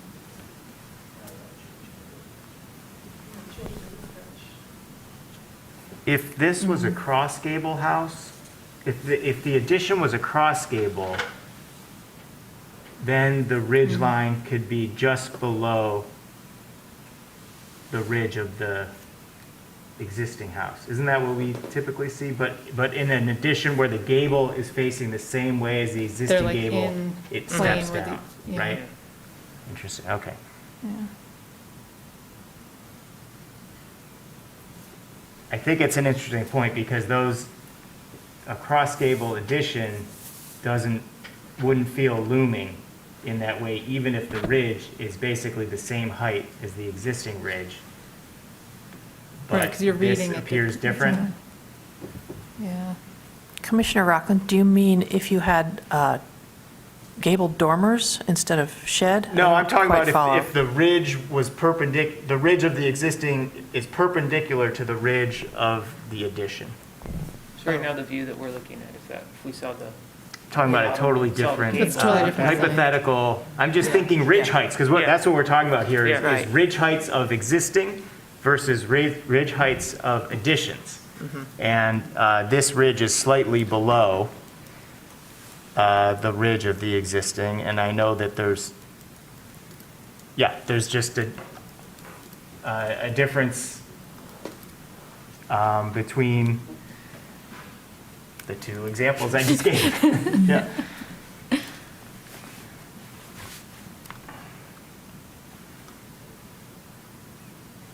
I don't know how we would address the What's that? Find the rear elevation. if they're The rear new. elevation? Yeah.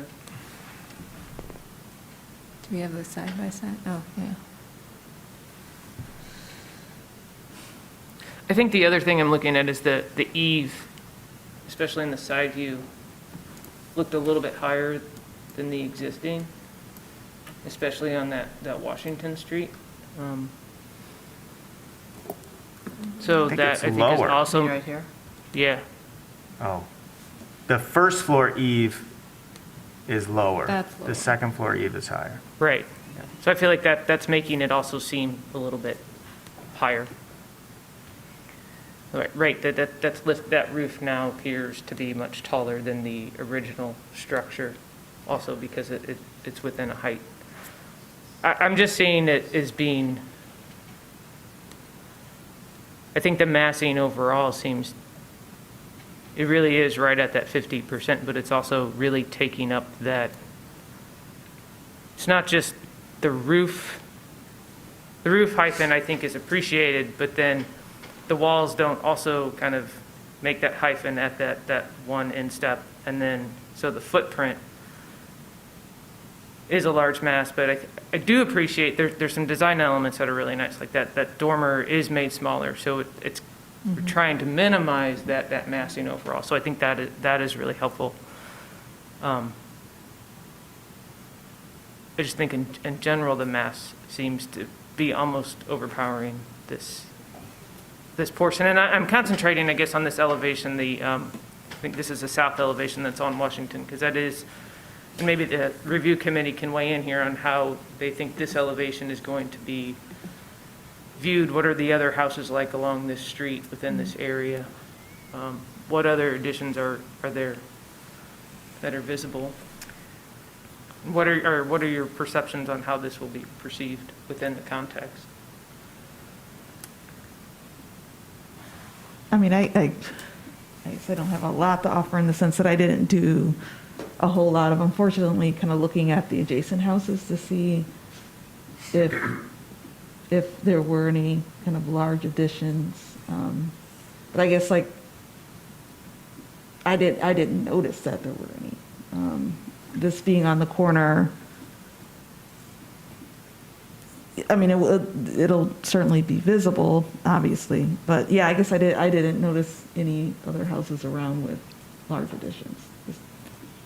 Yeah, I think on that part of Washington, I mean, you'd be on Washington at that point. Right. So I think you see the front Yeah, you see the front. gable both end sides. of Right. those homes. You're not going to see the broad side like you do at the corner. So it's a little different. Yeah, I think I was just really looking at the homes on Crest. I didn't look on Washington, but I know we've approved an addition 2 doors down. It was a much smaller addition, but it's, it was, yeah, there's an addition approved 2 doors down that I think might have, maybe it was, no, it was a smaller addition. I don't remember if it was a 1-story or a 2-story. On Crest. Do you remember? Right. Ms. Thatcher? I don't, I'd have It to was a look it up Michael on Street View Kirshner. or something. Yeah, okay. I do know that the greenhouse next door doesn't have any additions on the back. And then going down Washington, you know, the additions would be on the back and Yeah. harder to see because Right. those lots are narrow I and guess what houses I'm are asking closer is, together. from this corner Yeah. view, how much of that addition is seemingly visible and obstructing or changing any of that street viewers? And I that'll see. be a question for the driveway as well. Does it seem like there's a large impact, or is it, you know? There's a tree there. Looks like it's. Yeah. See it on the right? Yeah. I'm just asking. I for mean, reference. the entire addition would be very visible. Right. From Washington. No, that I understand. I guess I'm yeah. asking what the sense of that impact would be on, you know, the adjacent. Yeah. I think it's hard to say since it is a corner there, and really you would just be seeing that, not in relation to the side of any Yeah. other homes at that point. Yeah.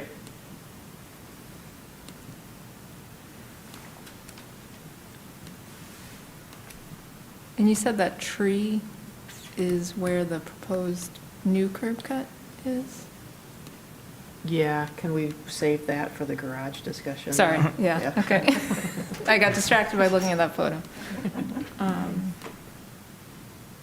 Also, just for clarification, I don't think, well, I'll ask, if you could go back to that photo, Joe. Which one would you like? That one. Okay. So is the skinny chimney that we see kind of above the gate, the existing dormer, is that this house or is that something beyond this property? That's this house? Yeah, I didn't catch that in any of the drawings, so I was just curious where that actually was. I mean, it's, Could one of you come on up for a sec? maybe just clarify the intent of That chimney stays, right? the chimney. If you want it to stay. Well, it's not, it hasn't been proposed to be removed, so, It has been proposed, it Is that in the It's application? quite slender and structurally probably would need to be rebuilt if at least repointed. We don't know what the condition of the flue is like or what's inside of it. Obviously, would have to be rebuilt. It's not used, there is no fireplace in the house. Is it just a vent, like a It's a vent or vent for the something? furnace, and at this point in time, we use high-efficiency furnaces that don't require that sort of venting, as well as potentially a on-demand hot water system, which also don't require that sort of venting. So, yeah, I guess in this context, yeah. Yeah, I just was asking for clarification on what the intent is, because I don't think there was any mention of it in the there's not. application. So if I that's suspect not, yes. part of this application or not. or- Yeah, I think it was just a matter of upon a really quick visual inspection, it was not in great condition, to say the least, in terms of the mortar of the chimney, so. would you like the commission to consider allowing you to remove it as part of the application? Yes. Okay. Thank you.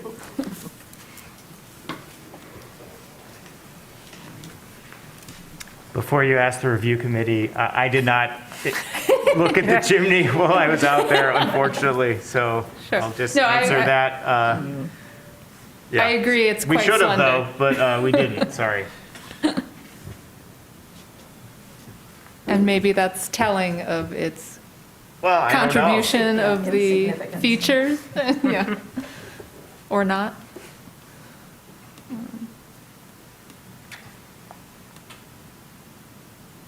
Any other comments, questions, thoughts? We're ready for a vote on the addition.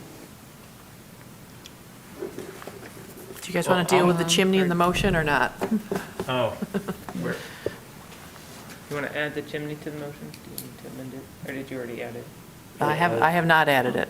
Oh, yeah, add it, please.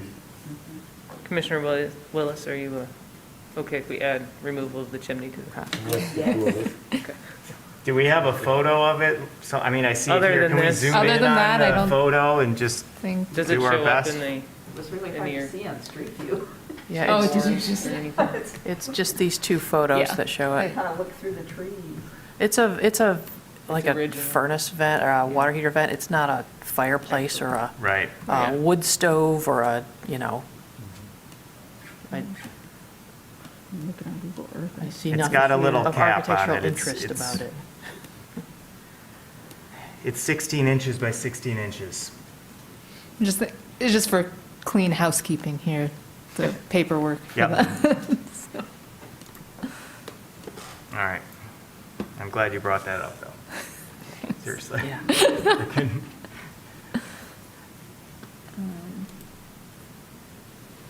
Okay, the chimney has been added to the motion.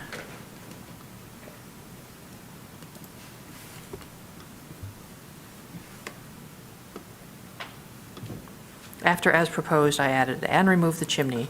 The work as amended is compatible. Thank you.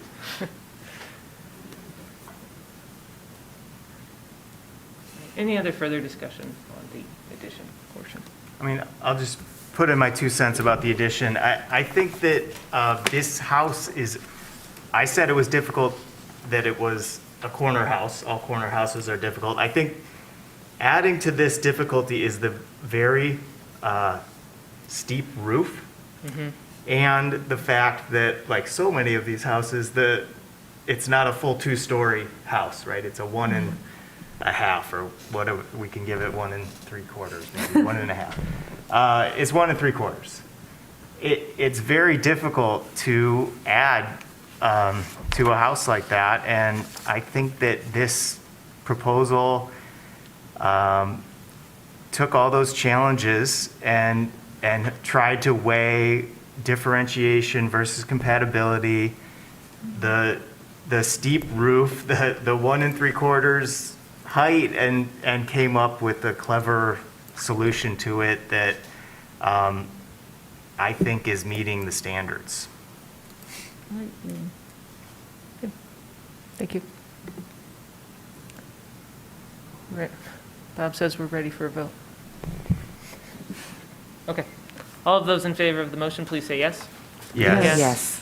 All of those opposed, please say no. All right, the motion for the addition as amended carries. Is there a commissioner that would like to make a motion regarding the garage? Commissioner Quijano?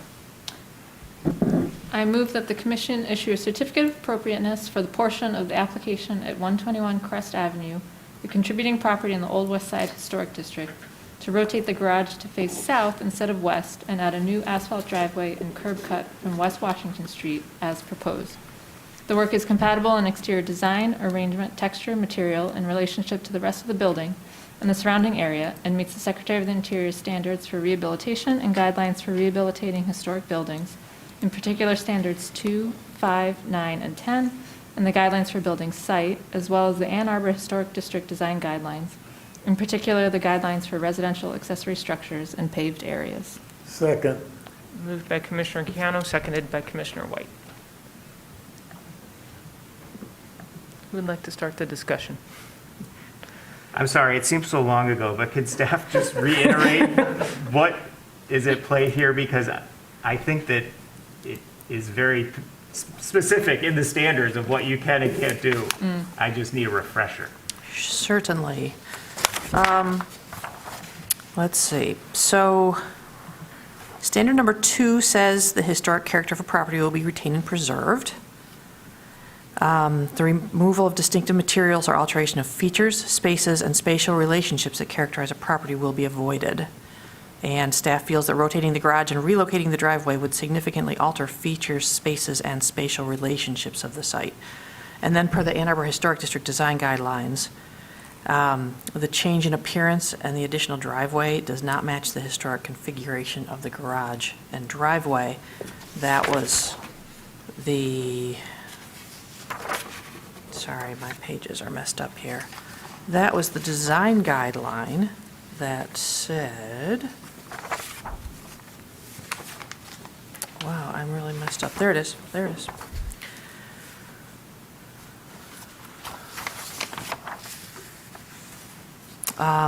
It's appropriate to maintain and restore historic garages to match the historic materials and configuration. So configuration is the key word there. And it's also appropriate, it's not appropriate to alter historic garages by using materials, configurations, and designs that do not match the existing or historic appearance. So I'm hinging my review on the word configuration. I think that rotating the garage and moving the driveway is changing the configuration of the existing accessory structure.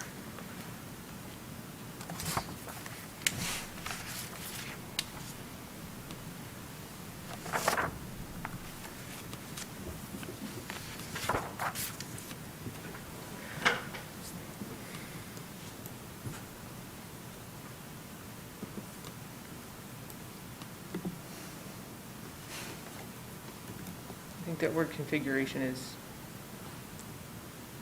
can be read in a couple contexts, right? Configuration of the overall site, where it's located, how it's accessed, but also where openings and whatnot are located. So if the garage is to be maintained in its exact position, but then the door moved to the opposite side, that to me would be a change in the garage configuration itself. Obviously, if it's rotated, that's also a change in the configuration, but more on an overall level to the site, as it's now not, facing the same direction as the front of the house.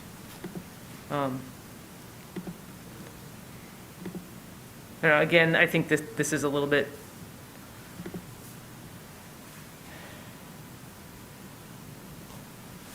this guideline's, I think, a little bit tricky for me. I understand, I agree with staff's position. I'm not sure that I quite agree, and I think in this case, in the sense, especially with the addition and the way that it is, especially in the rear of the property and the way this garage can be used and accessed. But a question, it doesn't pertain to the rotation of the garage, but to the new driveway. Yeah. So if the original driveway is maintained as a driveway, and we have this concept with the building of maintain the original and the new has to be distinguished as new, if it's possible to distinguish a driveway as a modern addition while maintaining the original driveway, does that concept of the addition to the building being distinguished as new transfer to the site? Would you check your mic? I think it's off. I think it may just not be close enough. Oh, okay. It's the green light is on. Okay, thank you. Sorry. I didn't follow that. Can you repeat Yeah, that? so, and I'm only here thinking about the driveway, Okay. not rotating the building, but the driveway. We have the concept with the building of the new, you can have an addition as long as it's compatible but distinguished from the historic. So if we maintain the historic driveway, can we put in a new driveway as long as it's distinguished as modern and not part of the historic site? And theoretically, I don't know how you do that. Although anything other than gravel would look more modern. But Right, yeah. Right. But are you saying you're not supporting rotating the garage, but you are Well, supporting? it's sort of a different issue is what's all part of configuration. Okay. But I think it's also a valid question about what happens to the existing driveway if it's, does it, as part of this application, since it is somewhat unclear? Yeah, Yes, it would be unclear. green space, but, And I would say that in terms of alterations to the site, that the driveway would be the most minimal. right. We're not putting up structures or fences or, But one of the things is, we're having a garage that's not being used. So having a garage, by turning it, will be useful, and it will be used. And we can have the green space there, but also now they get an opportunity to have a garage that they can use. Right now, it's not being used at all. And it's better to say, well, it was facing one way than the other. They're saving the building, they're just rotating it, they're putting a drive in, it's going to be useful for them. I think this goes back to my attempt at my other question about visualization of the addition, but also the driveway and the houses that follow on Washington. Because I think the applicant stated that there's another driveway adjacent to where this driveway is proposed. And then do we get into the alternating driveway house or like shared driveway? So it wouldn't be, it's not like there's a house immediately adjacent to where the proposed driveway is. But would that, I guess, maybe that's okay because some of the open space is maintained in that sense. It's not located in an additional structure in the yard, the rear yard. It's not altering so much that rear yard view any more than maybe the addition is that we've Well, I think in approved. some ways it is altering the rear yard because now, before you had a good portion of lawn, or what I understand to be lawn, and this tree, which maybe is a separate issue, but now you're having a paved asphalt driveway and more building taking up that rear yard, which in my mind changes the site relationship and landscape features and open space, which You're right, 'cause it's recommended to retain that relationship. So, because it's essentially being eliminated, the rear yard. right. And I know it's a garage, which, if you kind of look at hierarchy of structures, maybe it's second or less tier. But, how is that different from just picking up a building and moving it to a different site or, changing its relationship? Something to consider.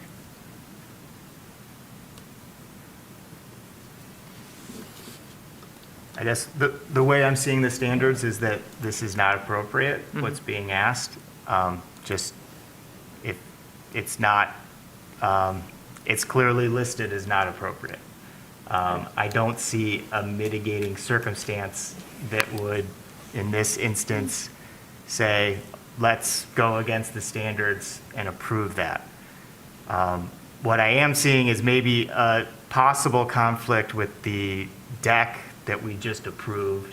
And I would say that if the garage is not approved to be rotated, then I would be amenable to, if the applicant wanted to slightly redesign that deck so that it's better, more, just, yeah, if they want to redesign the deck, and it's a staff approval, I would be Right. amenable to a redesign of that and a staff approval without having to come back through if the garage isn't approved, and there's a desire to slightly modify the deck. I agree. I mean, I think the design as it stands, or the proposal as it stands, the design intent is good, and I think it makes sense, and I want to say yes, but we have the pesky standards in this case. I mean, just looking at, I kind of went on Google Earth, and I see that the other the houses on the opposite corners all have driveways in the location, and the garage is facing the location that you guys are proposing. So this is the only outlier. So it makes perfect sense. You know, it's kind of one of these situations where good design is kind of outweighed by the standards, in my opinion. I guess I don't want to speak for everybody else. It's unfortunate.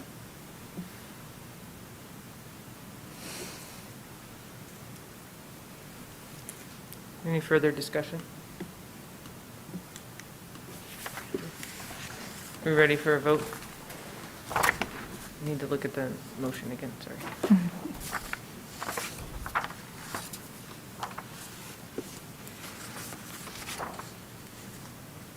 Okay. All of those in favor of the motion, please say yes. Yes. Yeah. All of those opposed, please say no. No. No. Were there one or two yeses? Yeah, it was one. Bob was yes. Okay. And there was Oh, just one yes. Yeah, okay. 2 years. 2 yeses? You voted, it's one year. There was a yes, I believe, that was misspoken, changed. That was, okay. Thank you. So the motion does not carry.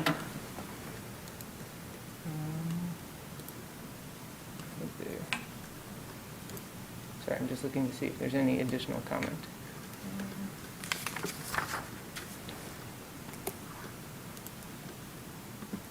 Okay, I believe that's it. So the motion for the addition in the AC unit passed, the garage did not. Okay, Thank you. thank you very much. Thank you. On to, let's see, item F4, 514 West Madison. Ms. Thatcher, will you please give the staff report?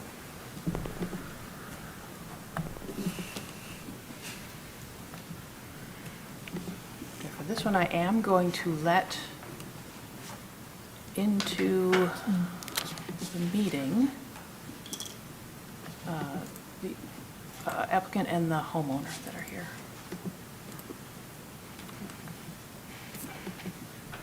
Of course, it's not, oh, there goes one. It's not actually doing it.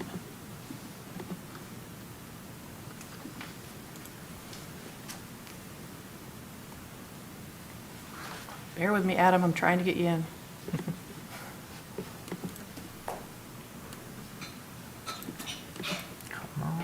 Oh, there it goes.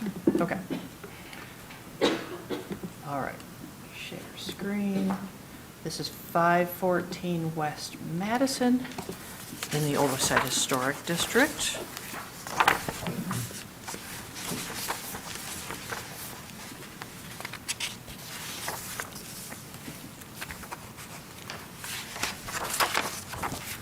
This brick two-story mansard roofed home appears in the 1894 and 1897 directories with no named occupant.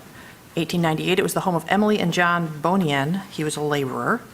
Their last name is later listed as Bonin and eventually as Bonin, at which point John is listed as the assistant in charge of surveying instrument room, U of M. Features a full-width front porch with a shallow mansard roof that's adorned with arrow and round wood shingles. And the base of the porch is rusticated block, and the decking and stairs are poured concrete. 1/1 double-hung windows are topped with shallow brick arches, and the front and side elevations of the mansard roof feature small dormers with stylized pediments. In May of 2012, a fire caused extensive burn damage to the second floor and attic, and smoke and water damage throughout the house. Repair and restoration occurred in 2012 and 2013.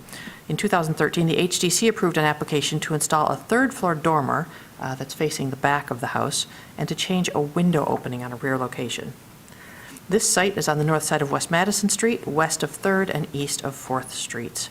The applicant is seeking HDC approval to replace the masonry elements of the front porch with similar materials.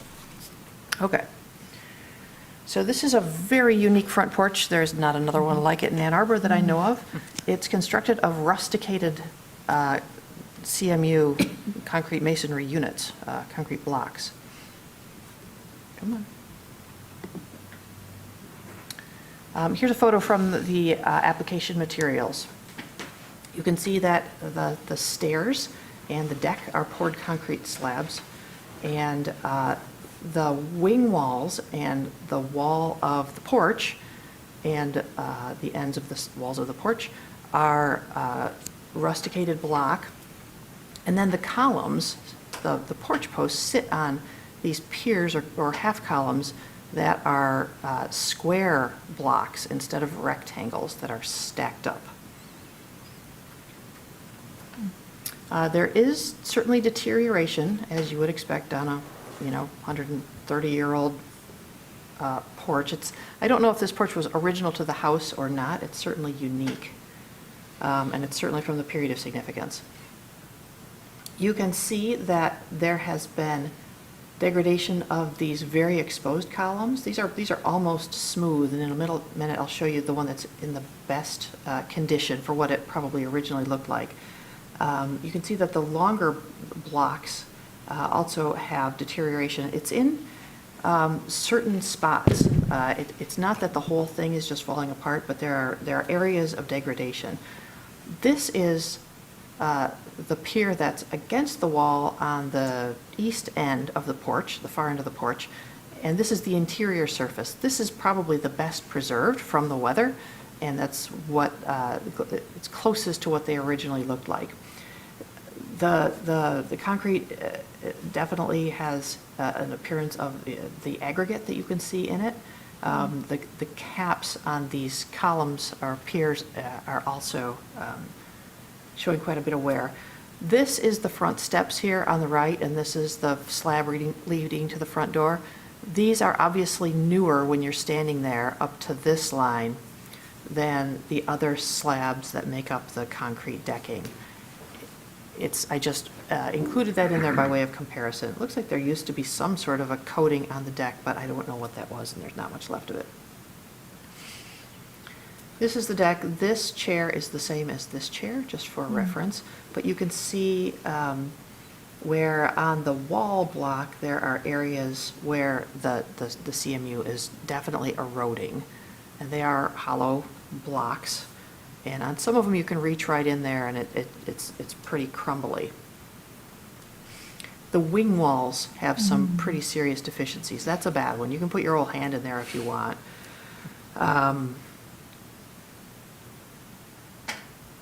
This is the other wing wall. Its cap has cracked, and you can see where water's just, eroded right through it there.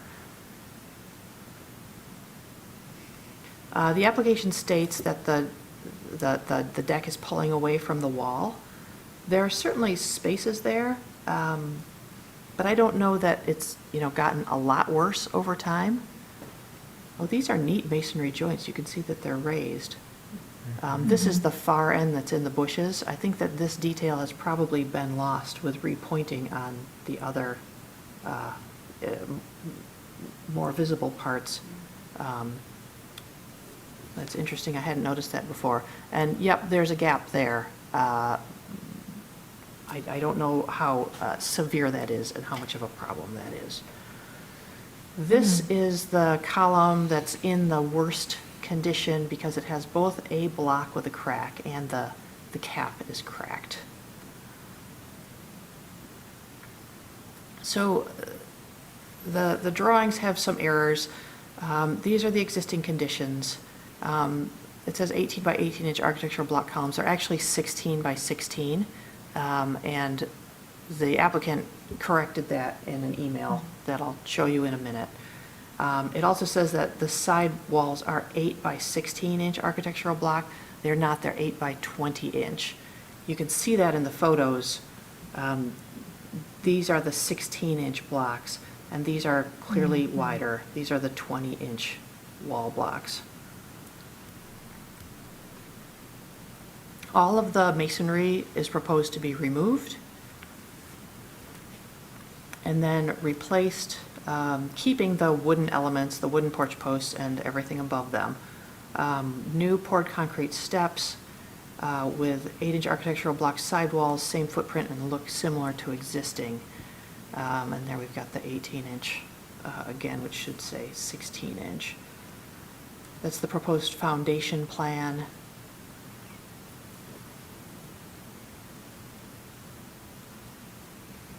I'm not sure what 24-inch architectural block piers means. Same footprint and looks similar to existing.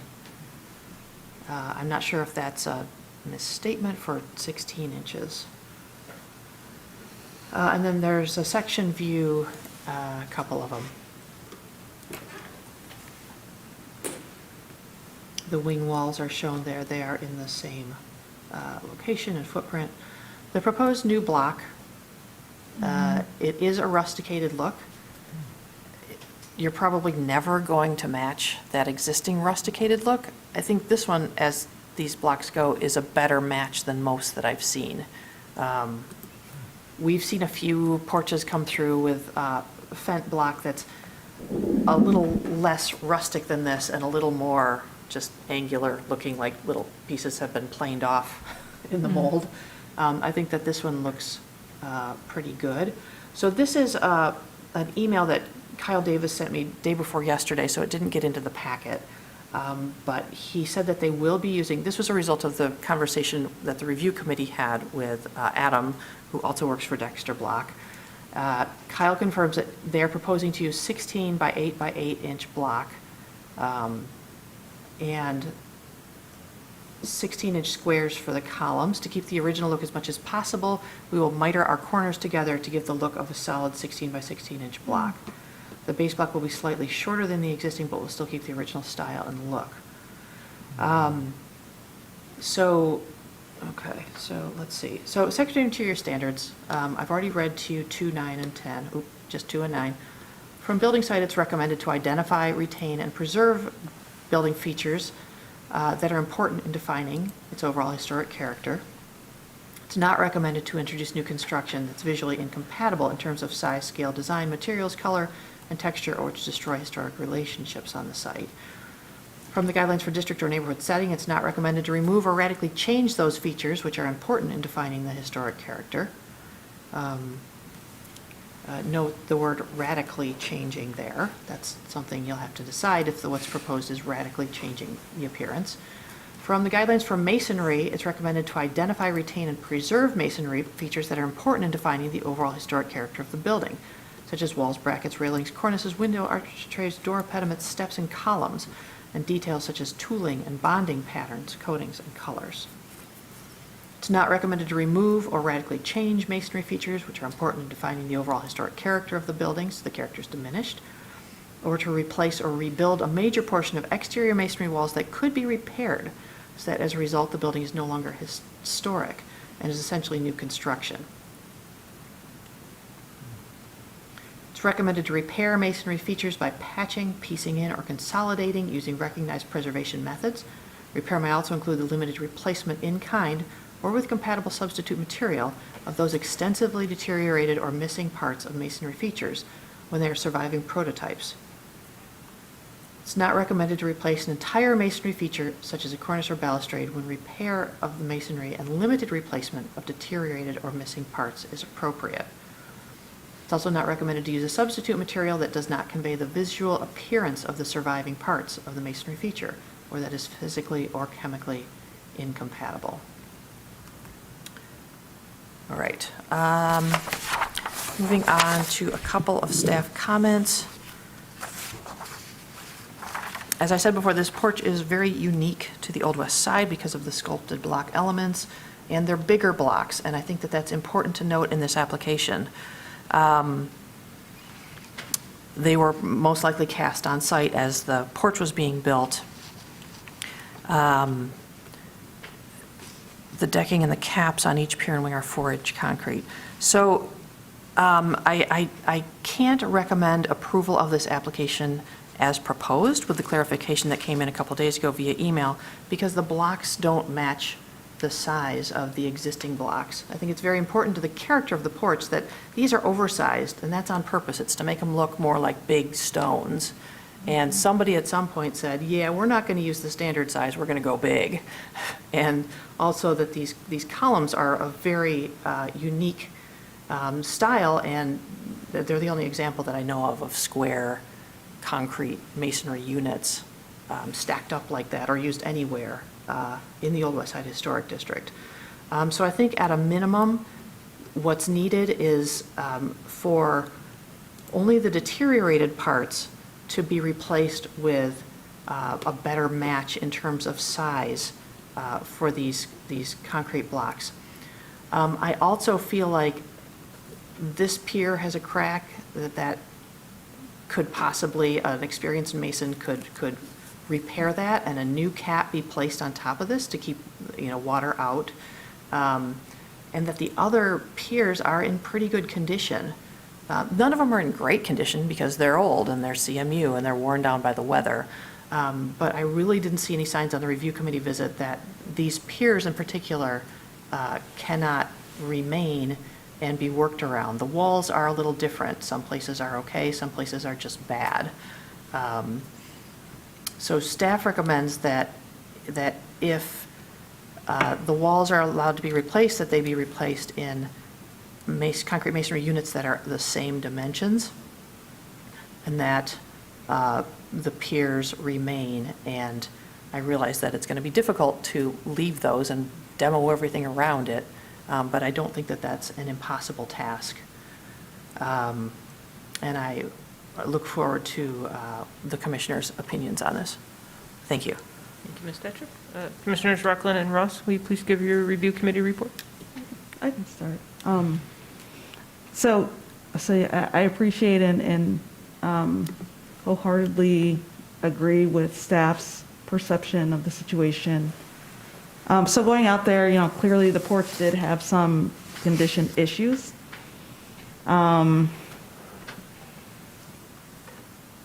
But in my opinion, it didn't appear to merit wholesale replacement. It wasn't failing. It's just kind of weatherization, or not weatherization, but kind of weatherized due to age, but certainly functional, certainly not needing to be completely taken away and thrown out. So I did have questions about the desire to remove the whole thing. I do agree with staff that it is a highly distinctive, character-defining element of or aspect of this house and of the district as a whole. And also the issue around, I guess, using the kind of term, the devil being in the details, in terms of any sort of replacement, concrete block going in. Because as Ms. Thatcher noted, once we got out there, we were looking at these concrete blocks, and they're not your standard size of concrete block. And, according to the standards, and I'm looking at standard number 5, speaking to distinctive features, finishes, and construction techniques, or examples of craftsmanship that characterize the property should be preserved. And then standard number 6 talks about the fact that deteriorated historic features shall be repaired rather than replaced, but if they have to be replaced, the new should match, not be similar to, but should match. And it's literally talking about the old in design, color, texture, and other visual qualities, and where possible, materials. So to me, this standard is talking about if there's going to be a give, if necessary, it's the materiality, but all other features should not be similar, but should match, should replicate. Like I said, I'll stop and turn it over to Commissioner Rockland.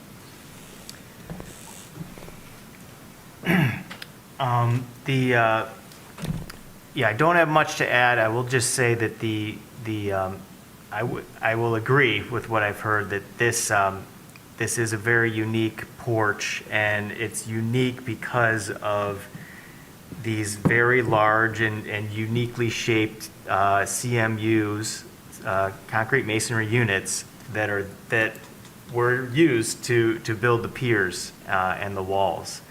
The pictures that the commissioners were looking at are squished, so you have to keep that in mind. And really so you can picture the square piers being the 16 by 16 inch.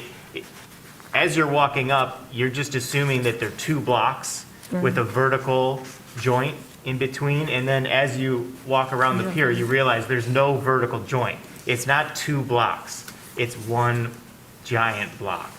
And that's what's making this unique. And the same thing in the wall, that strikes you right away, that those units are really wide. They're squished in the picture that we all looked at, but the proportion is like an extra wide proportion. The piers themselves do look like they're structurally in good shape. For the most part, I was expecting to see more cracking, but really what is there is what's been said is it's weathered. In almost all instances, it's like this nice smooth surface where you just see the aggregate being exposed by the wind. And then you have to creep around it, and we saw the picture of, on a protected surface, the rustication, like the original rustication is still there. So you can see that they are eroded, but they're not structurally deteriorated. If there was if they were readily available, if they were available at all, it seems like it would be appropriate to swap them out because they don't look like what they're supposed to look like anymore. But it'll be interesting to talk about, like, okay, but do you take them out and replace them with something that doesn't really look like them at all? Does that make sense? You have something that already exists that doesn't really look right, but at least it's the historic material. If you replace it with something that looks right, I don't know.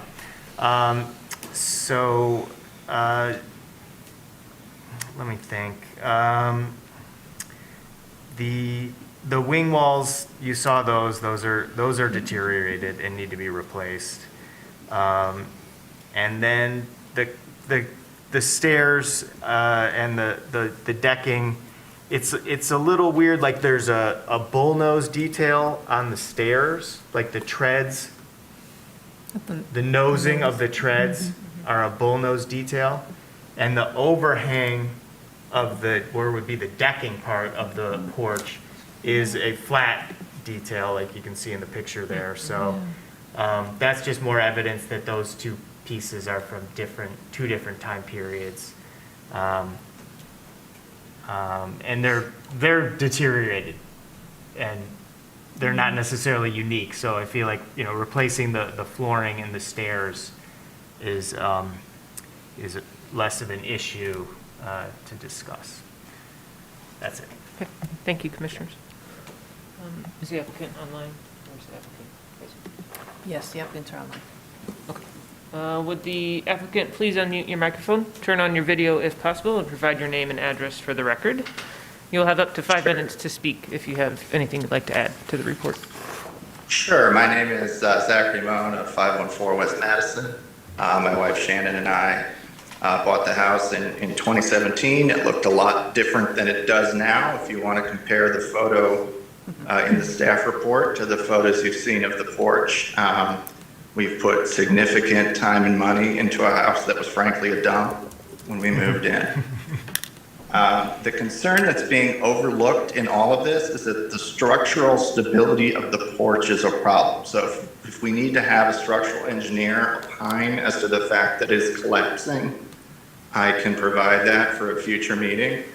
The pillars have moved about 3 inches in the last 5 years. That's after we reset them to be perpendicular before that. And the whole porch is pulling away and falling. So there's no way to keep the piers on which the pillars sit that are sitting on dirt without any sort of structure or pylon below them.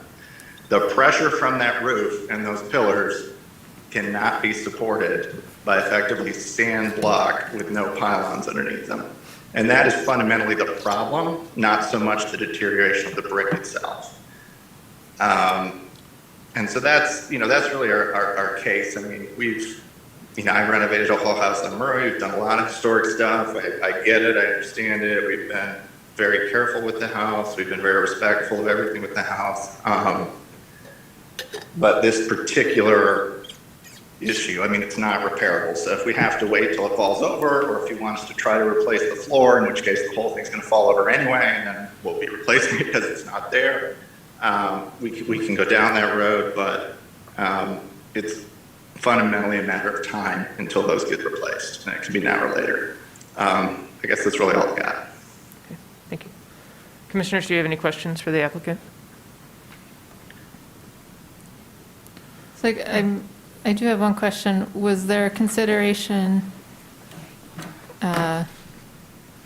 to dismantle and salvage any sound existing masonry units, and then, set those aside, construct the necessary structural foundations to help support the structural issues that you just described, and then reuse the salvaged masonry units? Because it sounded like from the committee site visit that a number of the existing units were in sound or fair condition, as opposed to wholesale replacement. If you have to go in and do foundation work anyway. Right. I mean, the blocks are soft. I mean, you can take a screwdriver and jab it through even the good ones. They're so soft. These are not modern concrete blocks, right? These are sand that's sort of put together is a way to look at it. And much of what you see is not even original. It's the prior owner sort of blobbed patching all the way through, and a lot of that comes off, and that's where you can stick your hand through, as Jill mentioned earlier. And so, I don't really have any desire to replace this porch. I'm looking at it purely from a structural, frankly, safety with the 2-year-old standpoint, that it's just not. I understand the value of it, I understand the value of the house. That's why we bought it. There's not another one like it. As Jill probably knows, we bought it with something like 13 expired building permits without a certificate of occupancy because it had major fire damage. And frankly, when we bought it, 3 of those pillars were 2x4s, and the pillars weren't there on the front porch, to be clear. So, I understand I understand where you're coming from. I understand the historical integrity of it. I don't think it's a practical solution, but obviously it's your decision to make. I think inevitably it will be replaced. Whether that's 10 years from now or now, it'll be replaced. There are, of course, companies that make this block. That's another option to look at it. There's certainly custom historic block places. I mean, that's probably cost prohibitive, but it exists that can make blocks those size, but modern. Because like Jill said, these were made on site, right? It's between the 1890s and 1920s. Sears, Roebuck, and others sold these machines that you could make these on site for $15 or whatever it was at the time. And that's how they were done. So they're not something that we can do modern. But anyway, that's really what I have to add. I appreciate the consideration regardless. So thank you. Thank you, Zach. Thank you. Just for clarification, Jill, can you remind me that the email that was sent, what the size blocks that were? I have a little bit of confusion in the application and from the email. Yeah, let me pull that up again. What's actually being proposed?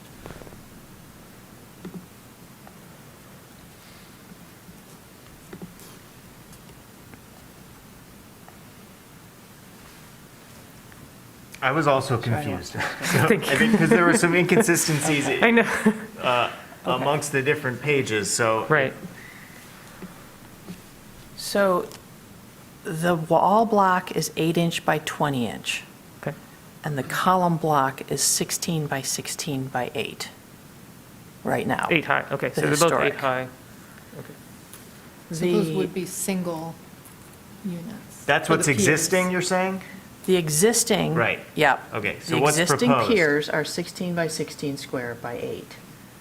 The existing wall block is 20 inches wide by 8 by 8. So they both have the same height? Yes. The piers and the wall? Yes, the piers and the The wall length block. is different. What is proposed is all 16 by 8 by 8. So the wall blocks would get 4 inches narrower, shorter, less wide, Yes. and the pier blocks would be joined together You said to make they would be a mitered, 16 by 16. Yeah, they'd be mitered. to make it appear square. Yeah, yes. Would you would use 4 blocks then? You would use 2 blocks, No, I right? think if you were mitering them, you would use 4, So you wouldn't see a joint. right? And Yeah. miter each one so that, I would like to know that's, Yeah, Yeah, Zach, do you have a, because if you had 2, you wouldn't have a chance to miter them, you would just butt them together. If you had 4 of them, you could miter 4 of them and I guess glue the corners so that it looked like one big block. so then. There would be no vertical yeah. joint. That would Right. probably, there was a reference to 24-inch piers on one of the drawings that was not consistent with the other ones, and I wonder if that's the, Well, you could still use 16-inch block, right. miter 4 16-inch blocks, and it would be 16 by 16. Okay, I guess I don't understand mitering, so I'm glad that you do. It's like It's just a 45-degree cut. Oh, okay. Right, so that so- the so corners the just appear corners- flush? Oh, And I you don't see, so have the just the seam. corners are mitered, okay. Yeah. Yeah, so then you don't have Yeah. the seam, so if it were 2 blocks Yeah. laid, then you would have a seam every other. I see, because brick. only one face of the block is finished. Right, So you have to use, got it. right. So Got there it. would be, I guess, essentially just a joint at the corner of every single pier, Got it, okay, or it would be a clean. okay. I mean, they make corner blocks that have 2 sides. Like if you have a corner of a building, right, you would have 2 sides rusticated, but those would be an 8-inch side and a 16-inch side. Yeah, But what we need is 16 all the way around. yeah, yep, yep, okay. I mean, I would, if I could see a mock-up of one of those. Yeah. And if it looks, approximately like the existing, or if someone's telling me that they can build that, but, so is that what, do we think that is what is proposed based on, can we see that letter again? Yeah, I think you need to I would want to see see a some drawing. of Yeah. what it would- Yeah, documentation Yeah. of that. Or like a mock-up or Yeah. some details All right. showing. We'll be using that for the project.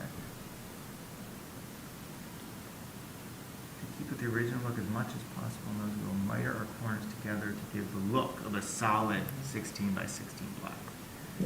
But then it says the base block will be slightly shorter than the existing. I think that Why means is the that? wall block. I think that means the porch base, which is the walls, and those Okay. are shorter, those are 16 instead of 20 inches. If you Oh, shorter use that way. shorter Yeah. that way. Oh, okay, Yeah, I thought yeah, it was yeah. height-wise shorter, yeah, Yeah. okay. Huh. Okay. Sorry, I was trying to see if there were any, I just wanted clarification on what was being proposed and if there was any other clarification we needed from the applicant. I think, Do you want This- some drawings for this? We can ask for a continuation, and they can bring in the drawing. Yeah, we actually Yeah. can't ask for a continuation on this one because we have no November meeting. Right. So some action needs to be taken on this application tonight so you don't run into the 60-day time period limit. Because, I would also, oh, sorry, am I talking? go ahead, Commissioner. Oh, I was gonna say, I would also like, the applicant spoke to the potential of providing a report from a structural engineer on the condition of the porch. Just because this is such a significant feature, and he desires to remove the whole thing, I would like to also see that too. Yes. To feel like, okay, let it go. So if there is some sort of, maybe an action or a denial with an understanding that we're not just like, go away, never come back, but just a, hey, we need this additional information. Yeah. Well, can we suspend the rule? Because the reason, it's the city of Ann Arbor, it's. It's not a city rule. It's No, a, no, no. I'm saying what happened is, it's an election. It's us that's not going to meet. It's not that he didn't meet, he would meet the requirement, but we're not meeting. And the reason we're not meeting is because there's an election. I say, if we could suspend the rules till December, then they can give us the drawings. And the reason, it's not that he is not, meet the standard, it's us that's not going to be to hear it. Are you saying it's an incomplete application? That's what I Is that guess what I'm you're wondering. saying, Pardon me? Are you saying that we can look at this as an incomplete application? Till December when we meet again. Well, no, that's what I guess I'm asking Ms. Thatcher, like, if we looked at this as an incomplete application, i.e. we don't have the structural report and we don't have, Appropriate drawings or Right. information. I think that's an interesting idea. I think if right now you as a body decided to reject this application, it would essentially be resubmitted for the December meeting. I've never heard of that being done before. But if the applicant is amenable, I think that, if everybody agrees that this application is incomplete and needs these at least two pieces of information, that then, as long as you don't take action, it could come back in December. I think it's also unclear in the drawing, some of the information, so I think that qualifies. Yeah, So it's yeah. an incomplete application. Yeah. And I don't think that you could normally do that, but I think that a structural engineer's report is something a little more substantial than just, we need a drawing, of something. I do think that that's a reasonable way to go about it. We would need to get Zach's buy-in on that, though. Commissioner So Fortner has let's stop this share Okay. and get back. Commissioner Fortner has a Oh, okay. a Have question. we not had approved motions that were conditional on things being submitted for staff review? Yeah, you can do that, too. So we could say, submit this, we approve this on condition that the structural engineer report is submitted, drawings are drawings that show replication of the original dimensions of the blocks, rustication pattern, something, and staff review, and then it might not even take till November. That's another approach that you guys could take. But would that new information be purely staff review Yes. purview? Or is that information that we as a body want to see Well, and review? Right. Yeah, that's, Yeah, I'd want can we to see it. describe what that has to be in detail enough to be comfortable? Conditions assessment of the masonry units? Is that a motion? no, that's not. No, it's not a Okay. motion. And I think I'd want to see those things just due to the Yes. kind of distinctive character of this specific element. That's just me. I agree with that. Yeah, I'm seeing that from most commissioners. Great, yes.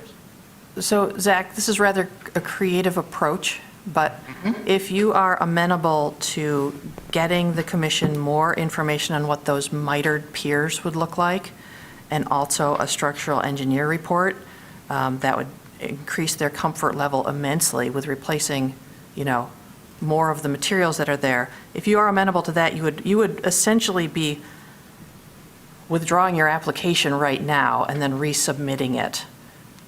Because we have to take action within 60 days on all applications. If we don't take action in 60 days, then it's automatically approved. And I do think that the applicant withdrawing it right now would be a little cleaner than us saying it's incomplete at this point, because we're here. Yeah. But you'd have to agree to that. Yeah, I think that's fine, and withdrawing it also gives me the option to decide whether to resubmit effectively instead of committing to do that. Yeah. So that's fine.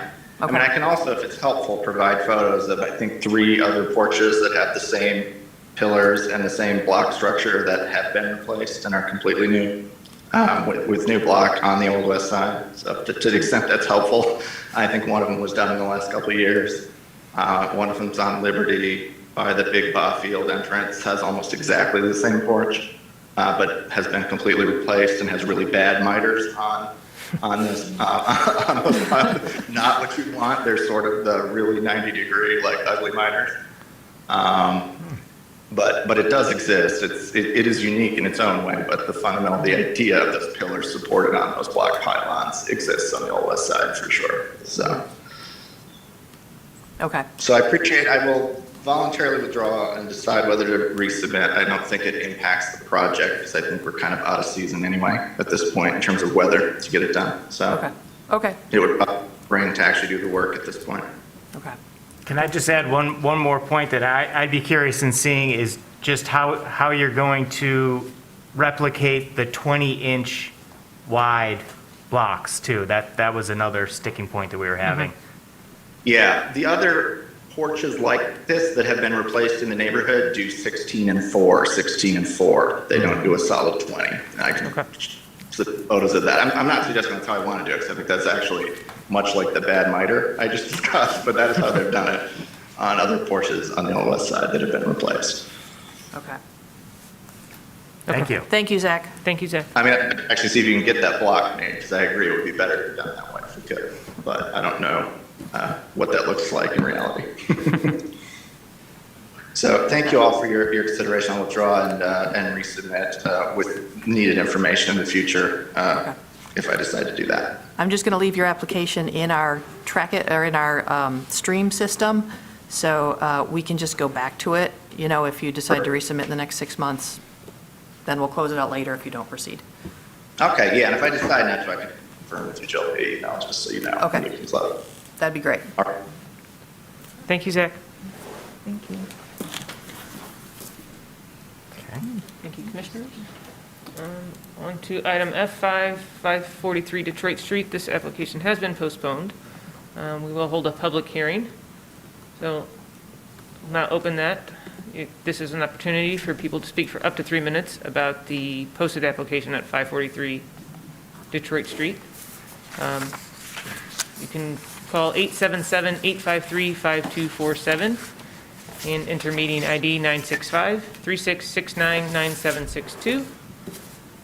And press star 9 on your phone to indicate you would like to speak. Do we have any? No callers. All right. Closing the public hearing portion for F5, on to F6, 404 South First Street. Please give the staff report, Ms. Thatcher. 1 minute.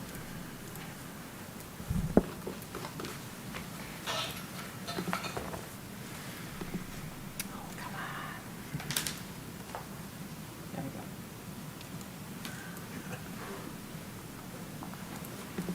Sharing my screen. All right. 404 South First Street was before you last month for consideration of an addition that was not approved. So I'm not going to go through a lot of the history and things. But a new application has been submitted to add a smaller addition on the southwest corner of the house with a second story that extends slightly over the rear of the garage to install parking pad and to remove the chimney. So here is the house once again. We had a really gorgeous day for taking photographs on Monday. Really? It was really nice. As you'll recall, down this driveway, there's a little notch here between the little corner between the garage and the house.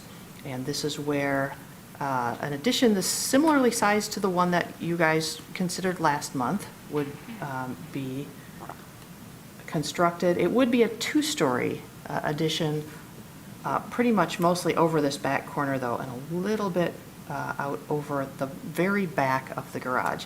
The entire 2-story addition would be behind this window for reference. So no significant architectural features would be lost. There is this, with the exception of this one small window on the back. And that is the chimney that is proposed to be removed as part of the application.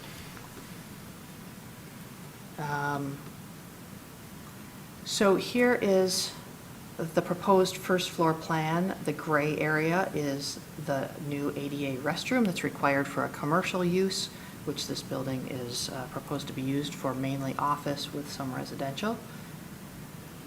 Roof plan, you can see it has it's a gable that ties in well below the existing roof ridge. There's where the chimney would be removed from and patched. The garage would get a new roof with a slightly increased slope to get the water off of it.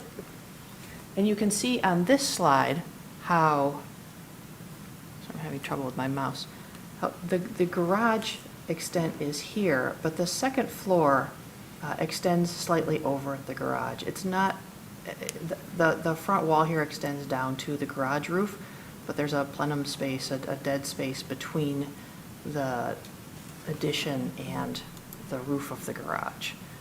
These are the existing elevations. I'm going to go over them rather quickly. If you want to go back, I can. So this is the south or the driveway elevation. This is the addition on the back here. Has hardy lap siding with 3-inch exposure, and there are a couple of new windows that are aluminum clad to distinguish them from the original windows, which are not aluminum clad, and the shingles up here are also hardy shingles. This is an egress window, so if that second floor were ever turned back into a sleeping room, that would be available. As you'll recall, this garage is a half an inch from the property line. It is zoned commercial, so it's okay per zoning. It's just really close. The new addition is here. You can see that it's just on a foundation. It does not have a basement beneath it. And it is inset from this corner substantially, which I really appreciate.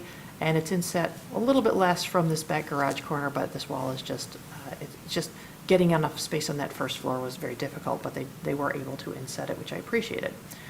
You can see this is that existing historic window that's not going anywhere, not being touched. Little gable here, mimics the larger gables. Doesn't have the wide trim boards, though, that I think are present in the gables here. We might have to go back to a photo to look. You can see where the chimney is being removed. Here's the new work here. The garage parapet remains. This is the parapet wall here. This is hardy lap siding on the new addition below a trim board here to sort of make it recede. It's pretty far back, so it's not ever going to look like this. But if you looked at it from an angle, you would see back there that, oh yeah, this is the extent of the second floor, and that would be that little filled-in space. Here's that new, that space that I was talking about, that plenum. So the addition is built on posts. This one will be on the interior of the garage, so you won't see it.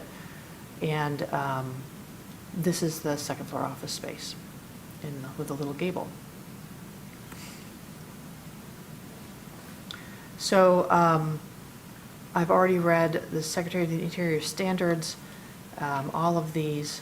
I didn't read the guideline for roof, where it's appropriate to retain and maintain original roofing materials, roof shape, dormers, cupolas, chimneys, and built-in or decorative gutters and downspouts, and that it's not appropriate to remove chimneys if they are a historic roof feature. But I did go through all of the guidelines for additions on our previous, and we're not supposed to have that one in there anyway. So I'm not going to go over all of those guidelines for additions, because you've already heard them today.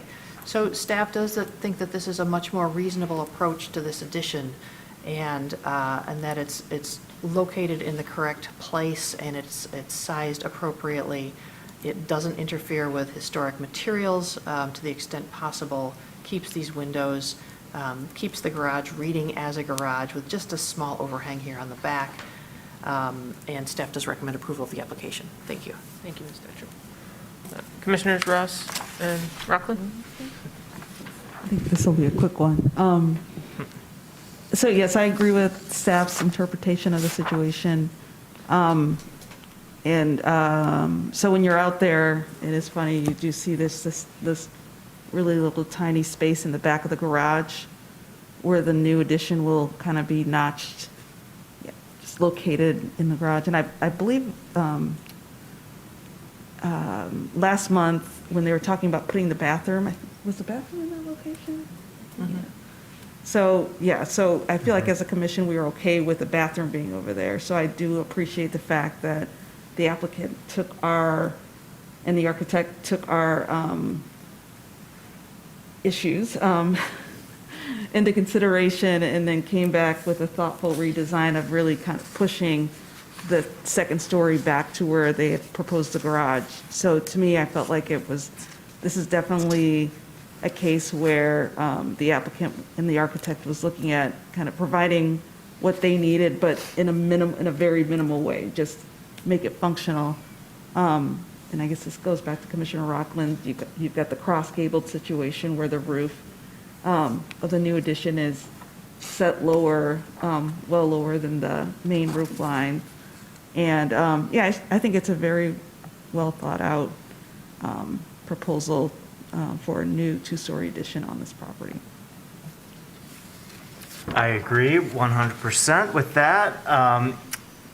I don't know if it was noted, but I'll just say that the eave of the addition is at a slightly different elevation than the eave of the existing, which is a nice way to differentiate.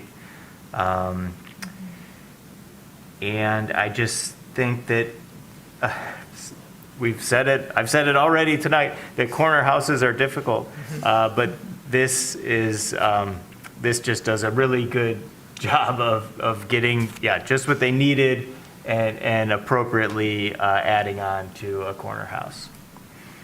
Thank you, Commissioners. Would the applicant finally please step forward and state your name for the record? You have up to 5 minutes to add anything you'd like to the staff report and review committee reports. I am not Teresa Angelini, but I will be speaking on her behalf, Angelini Associates Architects, on behalf of Chuck and Mary Albright. I don't know if we have the slideshow that we presented, but it may be moot point at this point. As far as kind of like new information, we, I think, addressed the concerns that you guys had previously without overly compromising the client's wishes of adding office space and getting that ADA restroom on the first floor. So I guess I'll just open it up to questions at this point or any concerns. But obviously you're familiar with this house and project, and it's getting late, so I will defer to you guys on that. Commissioners, any questions? No? All right. None?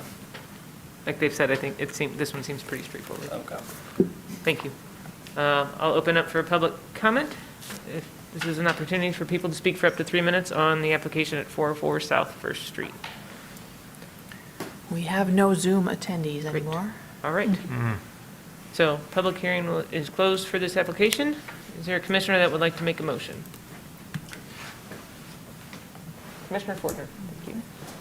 I move that the commission issue a certificate of appropriateness for the application at 404 South First Street, a contributing property in the Old West Side Historic District, to construct an addition on the southwest corner of the house with a second story that extends modestly over the rear of the garage, install a concrete parking pad, and remove the chimney, as proposed.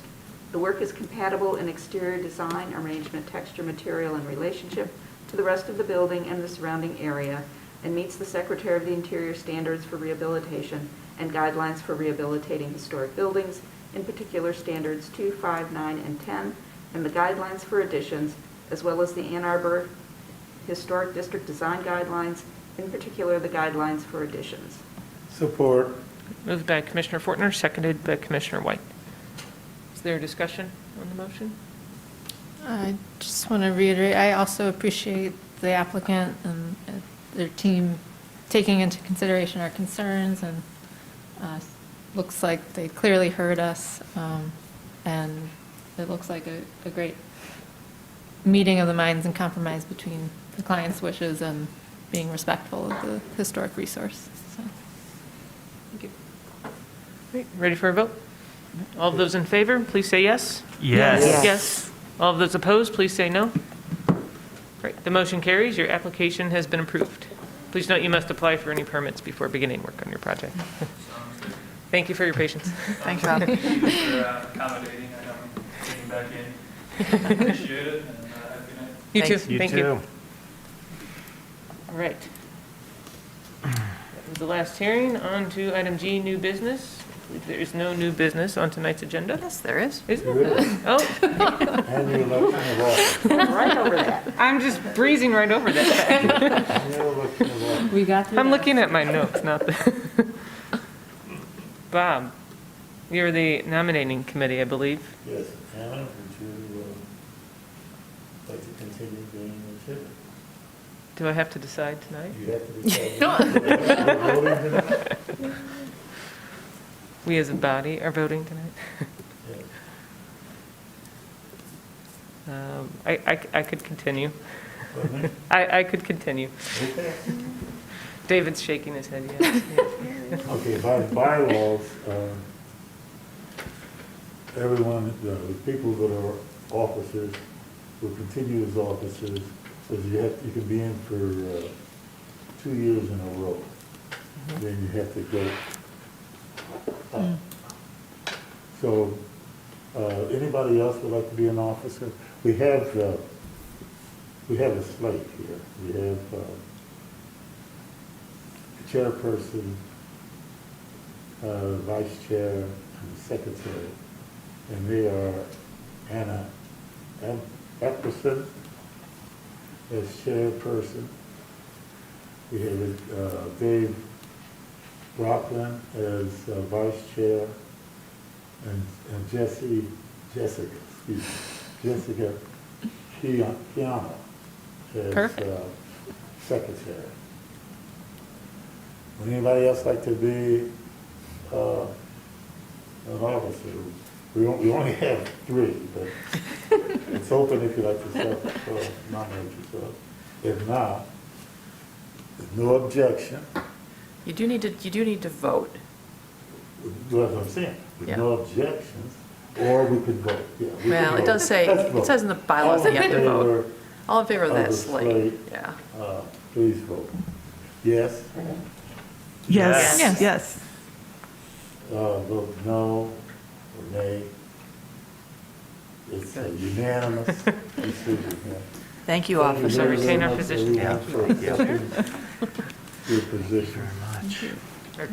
So this will be our second year, correct? That's Yes, correct. so next year we will need We need a big mix-up. Does The the chair chair- will be done, you cannot be chair anymore. And traditionally, the vice chair moves up and the secretary moves That's up. So be correct. thinking about that. If you don't want to do that for some reason, let us Let us know know. next September.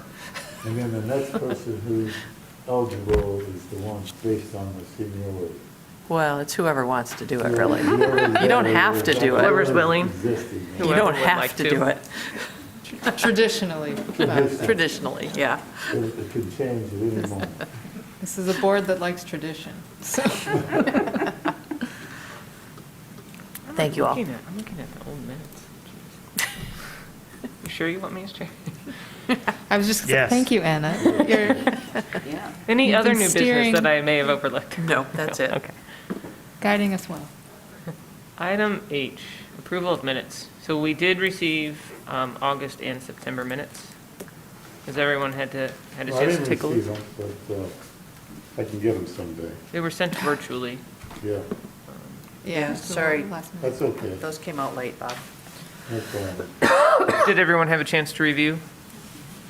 Or need a minute to review? Okay, no objections? Minutes are approved as presented. Thank you. Okay, on to item I, reports from commissioners. Are there any reports from any commissioners they'd like to share? I could give some news from Cobblestone Farm, that the one silver lining to the vandalism with the windows is that the city has approved, they were in the process of contracting for specific window repair to some of the windows that were very badly in need of it. And the city has decided to support all the windows being refurbished. Good. And the shutters being, I don't know if they have to be replaced or just refurbished, but hung so that they are functional and can protect the windows from vandals. Interesting. That's So an that'll be excellent report. happening over the next year. Yeah, Yeah. that's great. That's a great. great report. Yep. All right. Thank you. On to item J, assignments for the December 5th meeting, or, excuse me, December 8th December. meeting. That sounds Review committee would be on Monday, December 5th at noon. so long from now. Yeah. Do that one, I think.